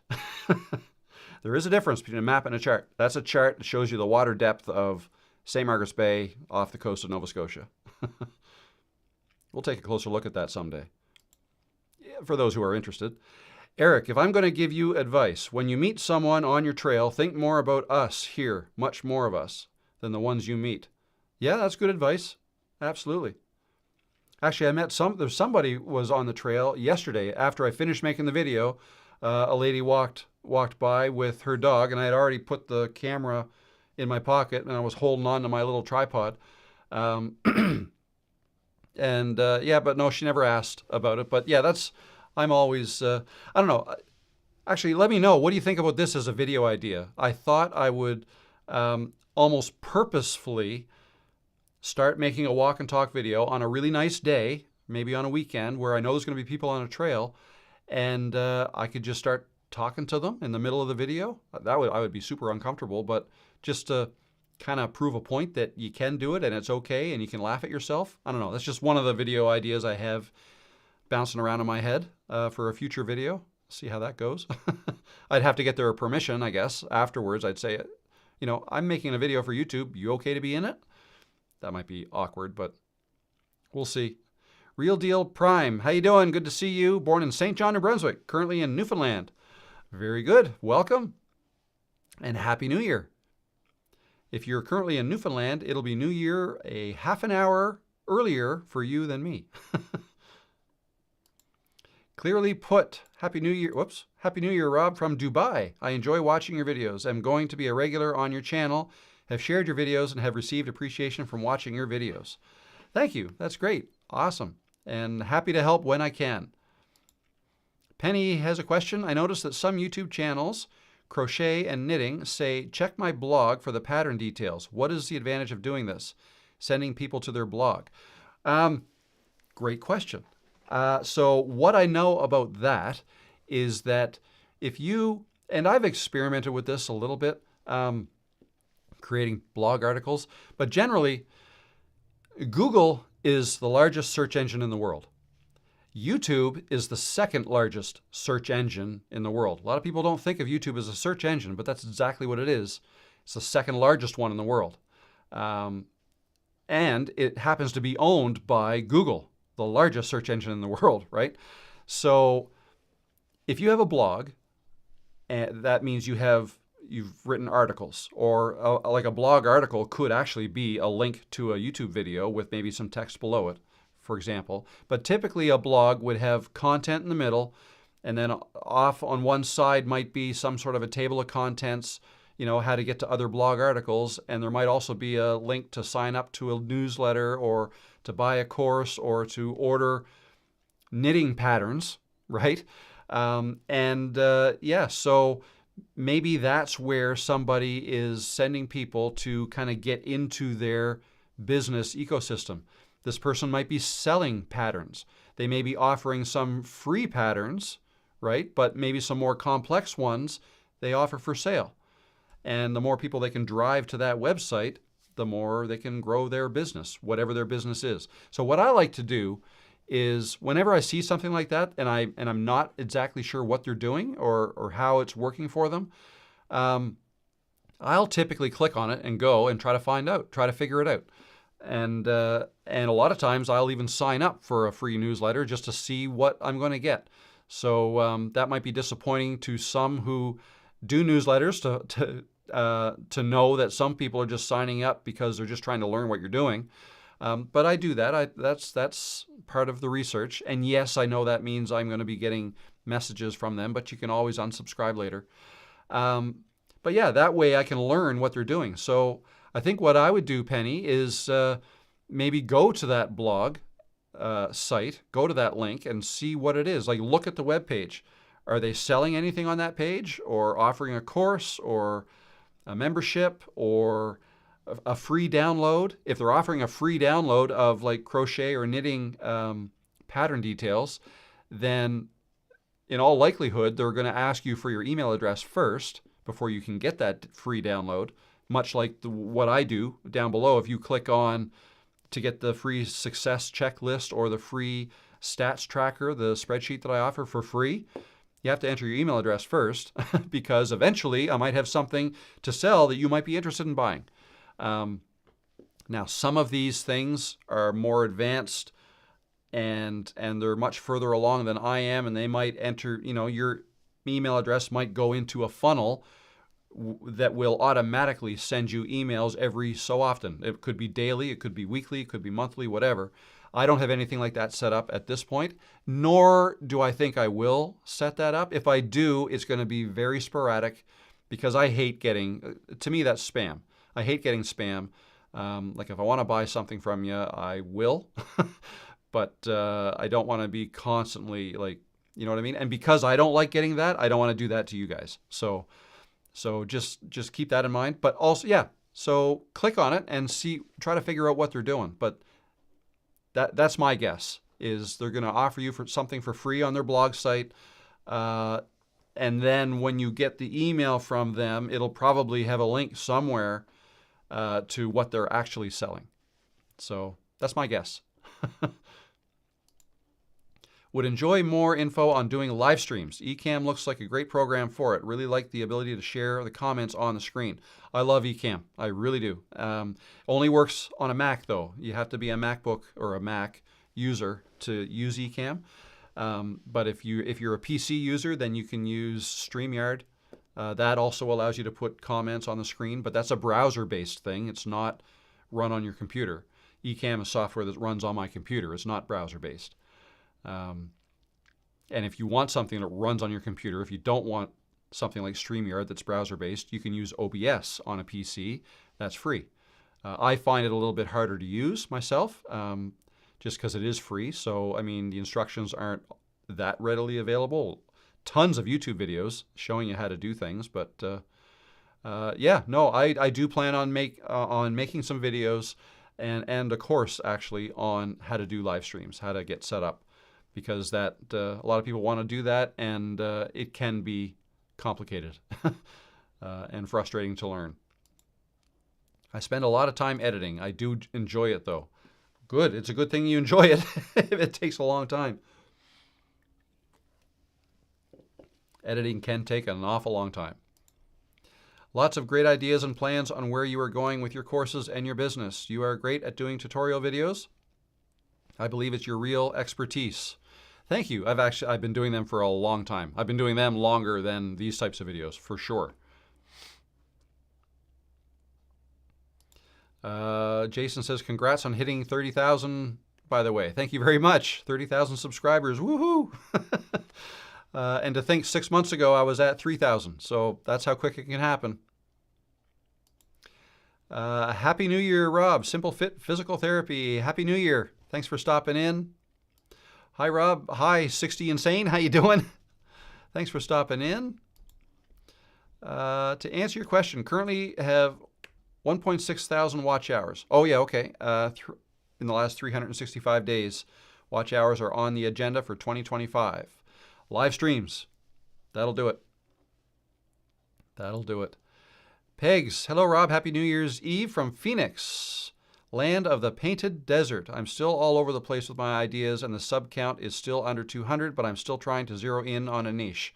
Well, then that's fine. You don't want your sub count to take off if you don't know what you want to talk about yet anyways, and it won't until you start. But yeah, no, that's great. Good luck with it. The painted desert. I've never heard it called that before, but I love Arizona. Arizona is beautiful. Sedona, holy cow. We went to Arizona. This is going back 15 years now. To watch a football game. The Cardinals played somebody. I forget who they even played, but after that we drove north to the Grand Canyon and then on to Vegas. But after we left the football game and drove north, it was dark, so we couldn't see much. We had spent a couple days in Phoenix before that, but driving north, didn't see much. We knew there were trees around. We stopped at a place called Sedona. I knew nothing about it. It was dark, went to bed in a hotel, woke up the next morning, walked outside, and oh my God, was it beautiful. Like, it looks nothing like what it looks like around here. I mean, and it got me to thinking too, like, I think people, and you can confirm this if it's true, but I think people just find beauty in what they're not used to. So somebody from Arizona, if they were to be here and see all the, the green trees, or in the fall, all the fall colors of the leaves and the ocean and all that, is a totally different landscape to Sedona, Arizona, which is beautiful in its own way, like the red rocks and the blue sky, and it was just, anyway, I thought it was tremendous. I mean, my jaw just like, oh, look at this place. But we had to keep on going to the Grand Canyon. But I mean, I thought Sedona was every bit as beautiful as the Grand Canyon. Don't even know if that's where no, you're from Phoenix, so I think that's 2 hours south of Sedona. But anyways, thanks for stopping in, and good luck with your channel growth.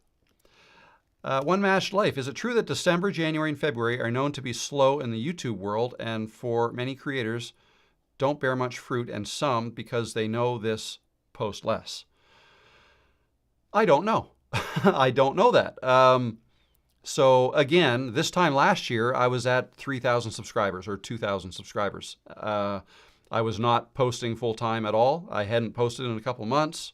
So I haven't noticed. I guess give me another year of data and I'll be able to tell you. But I haven't actually even watched videos on that would suggest to me that it's slower. YouTube is so big. There's always going to be people to watch videos. So I think maybe December, January, February are slower with respect to sales. Like if you're making money selling things, like maybe you're an Amazon affiliate. I think the months to make money selling things are like August through November, right? Leading up to the holidays. And then there's a lull after that. And you know, retail stores would notice the same thing. But as far as YouTube views and videos, I have not heard that. So I don't know. I'm sorry. My top video on my channel was in February. I think it is dependent on your niche. Probably, absolutely, depending on your niche. Hello, Sophia. How you doing? Happy New Year. Jason says, in my experience, it really depends on the channel, its topic, whether seasonality affects its viewership. Yeah, sure. Yeah, it definitely would depend on the topic. Like if you talk about a certain sport that is only, you know, like hockey, for instance, here in Canada is from October till June, so not in the summer. So anything talking about hockey would be less viewed in the summer. Just an example. Mel runs things. Hi, Rob and chat. Just woke up and welcomed in 2025. Happy New Year to you all. 2025 is looking great. Hello, Mel. How you doing? Thanks for stopping in, and Happy New Year to you too. Arlene Timber Henry, where are you? Happy New Year. Oh, to Mel. If you just woke up, it's 2025. My guess is New Zealand, Australia, Southeast Asia, Japan, maybe. Oh, New Zealand. There you go. Mel is in New Zealand. Happy New Year to everybody. 7:52 a.m. here. Thanks, Rob. Soaking up your advice. I really appreciate you sharing. Barb is fine. Right, yes. Rob, I'm sorry, by the way, am Francis. I messaged you already over here. How you doing, Francis? Happy New Year. This is Cruising. Hi, Rob. I've loved your content this year. Also, Ty Myers and Alexa. I hope that 2025 will be my year to get started on YouTube. Love your outdoor walking chat videos. Best wishes for 2025. Carrie, best wishes to you too, Carrie. Thanks for stopping in. I'm glad you like those videos. I like making them. They're fun. Done is better than perfect. 100%. Happy New Year. Is 2025 now here in the Philippines? 3 hours ago. Happy New Year. Betcha, I'm in New Zealand. LOL, Happy New Year, and perhaps time for bed for you. Yeah, I guess depending on where they are. Not for me yet. It's 3:45 here. Good advice. Thanks for the greeting earlier. I'm Linda, PTSD Puzzle and Artful Lion. Happy New Year, Linda. Thanks, Rob. Always appreciate the help. No problem. I'm just going to go through these a little quicker now because I don't want to miss anything, and I only have about 15 minutes left. Still 49 of you here. Thank you for stopping in. My next video will probably be Thursday. I don't have one ready yet. Thursday or Friday? No, Thursday. Thursday seems to be a good day for me to put a video out. And then next week, Monday, I will have a special guest do another podcast.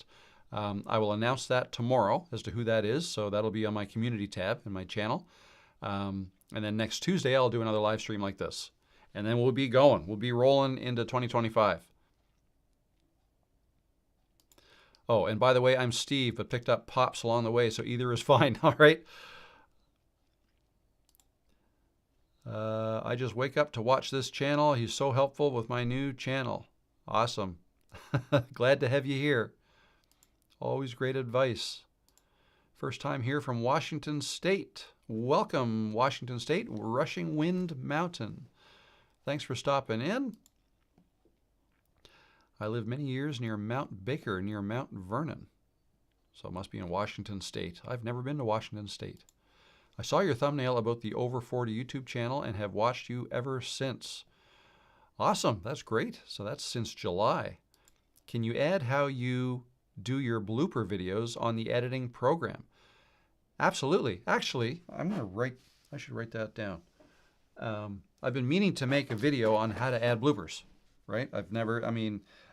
To me, so this is an example of sometimes you take things for granted and you just assume like people know how to do it, but you don't, some people might think it's obvious how to do that, but others might like to see the exact steps that I take to do it. So I'm going to write that down. How to add bloopers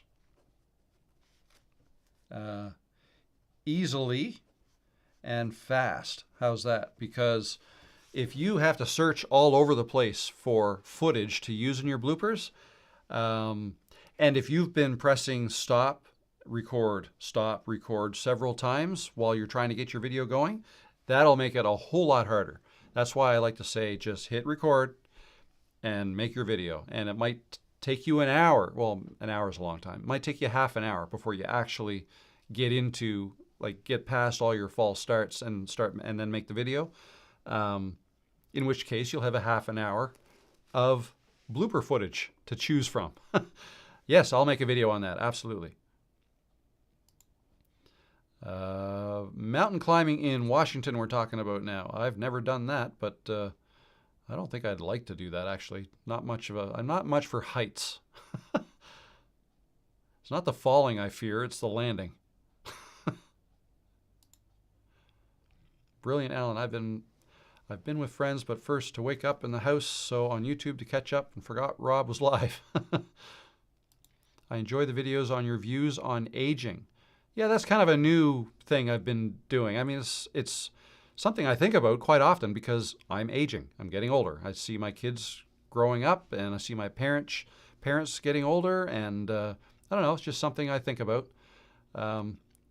more so than I did, say, in my 20s. So if I'm thinking about it, then perhaps other people my age are too, which are the people who are watching my videos. That's why I thought, well, let's see if people like these. And depending on how well those videos do, I may do more. But thanks, Penny. I'm glad you like them. Sean Cannell tells his story of his first video all the time. Yes, he does. I love Sean Cannell. He's great. So that's Think Media, for those who don't know. He's the owner of Think Media, a very large YouTube help channel. I've learned a lot from their videos. iMovie is not that hard, and if you eventually move to Final Cut Pro, it is like an easier version of it, so it makes that easier too. I've heard that as well. Do you use any streaming platform, and if so, which? Yes, I use Ecamm Live. It's software. So my Ecamm Live software on my MacBook is connected to my YouTube account, my YouTube Studio account, and so it streams from Ecamm to YouTube, and that's how I do it. I used to use iMovie, but loving CapCut now. Okay, very good. Good to know. Have you heard YouTube will soon change your language automatically for other countries? Will it be our same voice or AI voice? This should increase our channels. Yes, and it's here for some. It's actually happened. I don't know if it happens to all my videos now, but a couple weeks ago, somebody told me, said, Rob, your video's in Spanish. How'd you do that? I didn't. YouTube did it automatically. So they basically automatically transcribed my video I did not do subtitles. I never do my own subtitles. I just let YouTube do its thing. I think I speak clearly enough that they can pretty much get it right. But now what YouTube is doing is they are automatically transcribing and then automatically translating that English transcription to other languages and making that available for you to choose from in your closed, click the CC button, the closed caption button at the bottom, and choose another language. But in addition, they're also automatically using an AI voice in other languages to speak those other languages. So now all of a sudden the voice won't match up to my lips moving. Yeah, it is AI generated is the way they're doing it. And will it be our same voice? I don't know. Maybe in the future it will be, but not from what I've seen. What I've seen so far is AI generated, and it doesn't sound anything like me. But yeah, no, that's here. It's here. May not be rolled out for everybody yet, but they are rolling it out. Greg D, Happy New Year, Rob. Thanks for your advice in 2024. Happy New Year, Greg. No problem. I enjoy doing this. Dropping off for now. Mel runs things. All the best to you, Rob, everyone, for 2025. Happy New Year, Mel. Take care. Remarkable is a digital notebook. Okay. No, I have not used that. I have not used that. Hello from Florida. Happy New Year's. Hello, Renegades Garage. Happy New Year's to you. Happy New Year. Happy New Year. Dan Frankel has an idea. A great editor, storyteller from Hollywood with much success is not making it on YouTube. Would you be interested in interviewing and helping him by with one of your Monday interviews? So that's not generally the way I think about those. What I like to, that's an admirable thing to do, I suppose, to help, but you can't help everybody is the thing, individually. Like that's where coaching comes in and is available. But the reason, like what I look for when I'm deciding on who to interview in those sessions is people that I think you all can learn from. It's not with the intention of helping that one person. It's more with the intention of helping everybody else. So if I can bring somebody on that has had success and as proof that they are somebody, like that you can achieve what this person has achieved, and then you can ask them questions to learn how they achieved that thing. That's kind of the angle that I'm going with those for now. But what I do intend on doing at some point, and this is all part of my planning that's still just up here right now, and I got to get it down here, is to do some channel reviews.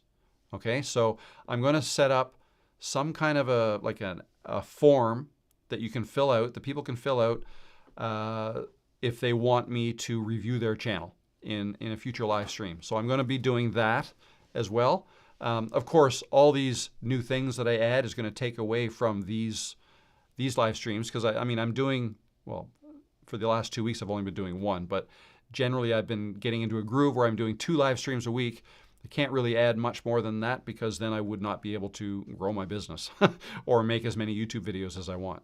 So I'm still trying to figure out how to add more hours to the 24 hours you get in a day, and I haven't figured that out yet. Still working on it. Faith in a Busy World. Hello from the UK, Rob. I found you 3 weeks ago. You vocalized what I had been thinking about pivoting my style for my channel. Thank you. You gave me the inspiration I needed to make the jump. Awesome. Thank you and welcome. And that's great. Good luck with your channel. And I hope I'm able to help in some way. Todd Moore, thanks for your inspiration and encouragement for over 40 YouTube focus. Great technical support. Thank you and Happy New Year. Happy New Year to you as well. Thanks for stopping in. Sedona is magic. It certainly is. Beautiful. Jack Blovitz. Hello, Jack. How are you? Thanks for your channel teachings, Rob, and Happy New Year. Happy New Year to you, too. Looking forward to 2025. Me, too. I will keep it going. Jason Gould. Hey, Rob. It's Jason here in Brunswick. I just watched your first video today, and I'll continue watching. Thanks. Awesome. Oh, and you say below, New Brunswick that is. Okay, that's very different because I think there's a Brunswick in the UK. But New Brunswick is like just north of here, 2 hours away. So hello neighbor, how you doing?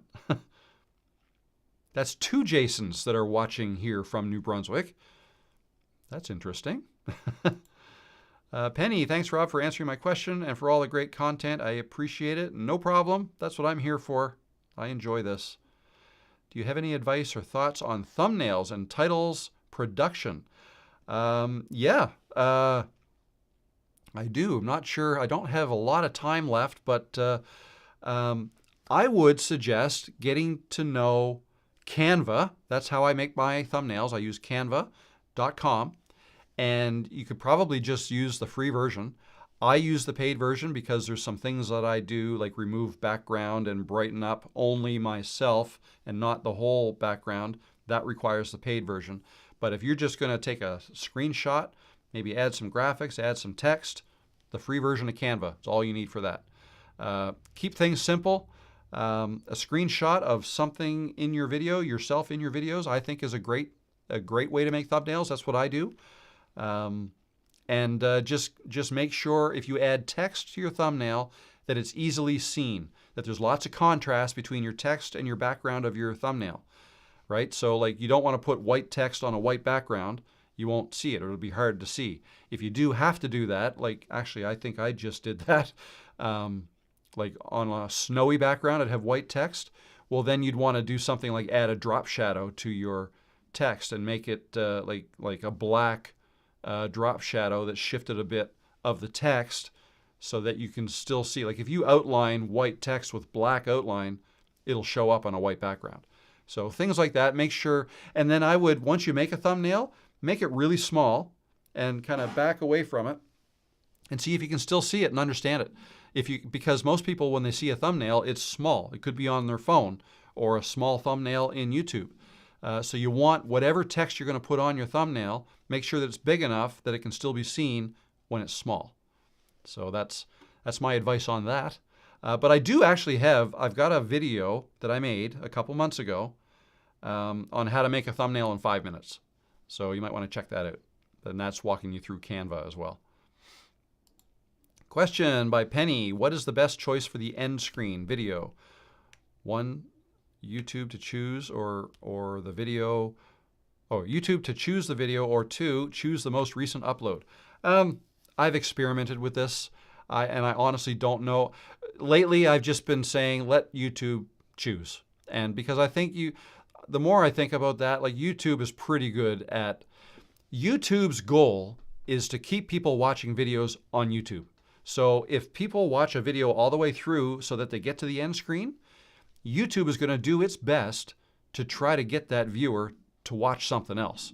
So I trust YouTube to put the next best possible video for that viewer and make it available to them on my own channel, right? That's what I've been doing lately. So, and I'm happy with the results. So that's what I do. My redneck southern draw will be hard to translate. LOL. That could be, any heavy accents could be harder for but again, the word accent is somewhat misleading too. Like I don't think I have an accent, but if you're from the southern United States, you probably think I have a heavy accent because it's a lot different from the way you talk, right? So an accent, I like to think of accents as they're individual. Like it depends on where you are. Like to me, people from the southern states have a heavy accent. People from Massachusetts have a heavy accent, a different accent. It's actually very similar to South Shore, Nova Scotia, believe it or not. People in the UK, Australia, Southern or South Africa, accents different from me. But you guys all probably think you don't have the accent. I'm the one with the accent, right? So yeah, I think YouTube is pretty good at transcribing, and they're only getting better at transcribing all accents, and they will continue to get better. Happy New Year! Greetings, fine from Germany. Happy New Year, Doc Shu. How you doing? Hello, I have a channel about shopping and only this one store got a lot of views. What can I do to get more views in the other stores for sale items? Yeah, I've not really enough information to be able to help. But you can make YouTube videos on those other stores and direct people to them from your description. That's one way you could do that. So whatever it is you're selling on those other stores, maybe do a video on, do a review video on that thing on YouTube, and then in the description below, have a link that goes to the store. That would be an idea. Watching in Myrtle Beach, South Carolina. Awesome. Greetings from Germany. Rob, it would be great if you could interview YouTube channel Old Me Living Better. He started his channel at 80 years old and got monetized after 9 weeks. Mike, I believe his name is. Yes, I've spoken to him. And that's a good idea. That is a really good idea. He's doing fantastic. He just started in September, I think, and he's doing great. Greetings from Montreal, a transplanted fellow Maritimer here. Enjoy your videos. Happy New Year. Happy New Year, Gary. How you doing? Thanks for stopping in. Barb, Sedona would be awesome for my new geology-focused channel. I moved to Ohio from Casper, Wyoming, and a few years ago, and oh, I miss it. Yeah, I guess it would be a good place for geology. Absolutely. The rocks look totally different than, well, they're red rocks. Like, what is that, sandstone? I don't know. Here we get a lot of granite. Like I think Nova Scotia is nothing but granite. Granite everywhere. Happy New Year, Rob, and all. Here's to good luck, health, and happiness to us all. Happy New Year, Barb. Thanks for stopping in. Fully enjoy this live and have some great takeaways. Awesome. I'm going to have to wrap this up soon. Jason, got a jet. Happy New Year to you and all. Happy New Year, Jason. Small retired life. Raina, how you doing, Raina? Good to see you. Happy New Year. What is the best tool to use for doing a video where you show your screen and yourself at the same time? That's a good question. So the way I do that, I don't do it all at once. Okay, so if I'm going to share my screen and myself in a video, what I do is I record myself on my camera like I always do, just onto the hard drive or the SD card in my camera. Or if I'm using a cell phone, just I hit record on the cell phone, iPhone. And then what I do is I press record to record my screen, and you can do that in either OBS or Ecamm Live. You can do that with Ecamm Live. There's several different ways to record your screen. I think on a Mac you can use QuickTime, although I've never used that because I have OBS and Ecamm installed. I just use one of those. And yeah, so then I will get a video file of my screen, a video file of me, and then an audio file because I record my audio separate. So that's 3 different things. I then open up my editing software, whatever one you use would be fine, and you import all those 3 things. You sync them up with the audio by simply dragging one until the audio waveforms match, and then everything is synced. And then you place things. So I would put myself on top of the screen recording because myself I'm then going to shrink down. So now you can see more of the screen recording. Then you can put a circle mask on yourself. Like if you want yourself in a circle, you can add drop shadows and all this stuff. Yeah, so that's kind of the process. That's a very simplified version of it. I do have videos on that in Camtasia on my channel. But yeah, the bottom line is I record things all separately and then I put them together. And then when they're all together and synced, then I will go through and do edits. So if I want to cut anything out, have to make sure that I cut everything out on all 3 tracks, right? You could group them together and do it that way. I don't, but if that helps, you could do it that way. But yeah, that's how I do it. But again, there's other ways. There's probably other ways to do it, but I just find that way is the simplest for me. Building success. Happy New Year. I published a video yesterday and the impressions and views were taking off with a decent click-through rate and then suddenly flatlined. Any idea why this happened and how to prevent it? Well, it probably happened because YouTube was trying to find an audience for you. And if things were taking off, that would mean that they were being successful in finding an audience. Basically, the way it typically works is when you put a video out, when I put a video out, YouTube is first going to send it to my subscribers, right? The people who subscribe to my channel are going to be notified first that I have a new video. Based on how my subscribers react to the video, so YouTube is going to measure the click-through rate, like what percentage of people are actually clicking on the thumbnail, how much are people watching the video, right? These are all things that YouTube is starting to track. Based on how my video does with that first wave of my subscribers, that'll tell YouTube whether or not it's a good video or not. They'll say, oh, this video is getting a lot better click-through rate than Rob normally gets from his subscribers. His subscribers are watching this video a lot longer than they normally watch. This is a good video. Let's try it on a bunch of new people that are the same or similar or have similar interests to the subscribers who have watched it already. They'll then send it out to a bunch of new people. Based on how they do, they may send it out to a bunch more new people or a larger audience. So that process goes on for a period of time. If your video is not doing that great with your initial audience, that's when it'll kind of flatline and they may or may not push it out to many new people. So that's kind of the process. How to prevent it? That's really a hard thing to answer. Make videos that people will watch for longer. Make videos where people won't click away very quickly, right? Like you want to keep people's attention right from the beginning. Make better thumbnails that people will click more often and get a higher click-through rate. Thumbnails plus your title. But yeah, videos do generally drop off over time. Not all, like some evergreen type videos, like I have a video on helping people set up a YouTube channel. And that is, it didn't flatline like this. It's actually doing this. It's increasing the number of views that it gets. And that's because it's something that people are more and more wanting help with and will always want help with, how to set up a YouTube channel. I will have to redo that video at some point when how to set up a YouTube channel changes. Like if the method changes that you have to go through to set it up, then I'll have to redo the video. That video will not be valid anymore.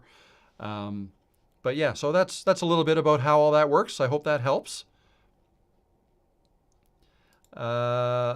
Rob, thank you so much for the content. I live in New York City and will be moving to Central Florida this winter. I too am interested in starting a YouTube channel, and your videos have been a huge asset to me.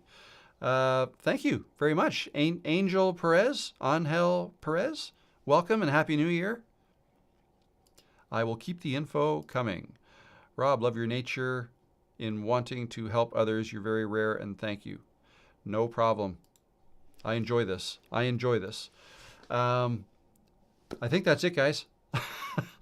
I made it to the end of the chat, a little longer than 2 hours, but I hope you got some value out of this. If you have any other questions after I shut this down, feel free to leave comments below or comment below any of my videos. I always answer them, or I try to answer them all. And I will help you there. So that said, I hope you all have a very happy new year and a safe new year. Please be safe out there. If you're going to have some drinks, then don't drive. And just be safe. Don't do anything stupid or silly that might endanger yourself or others. Have a good time. Happy New Year. Best of luck to you in 2025, and I will see you in 2025. Expect a video before the end of this week, and if not, then I will see you live on Monday. I'll announce who I'm going to be interviewing or having a chat with tomorrow. All right? So thanks, guys. Have a great day. Happy New Year, and I'll see you next time.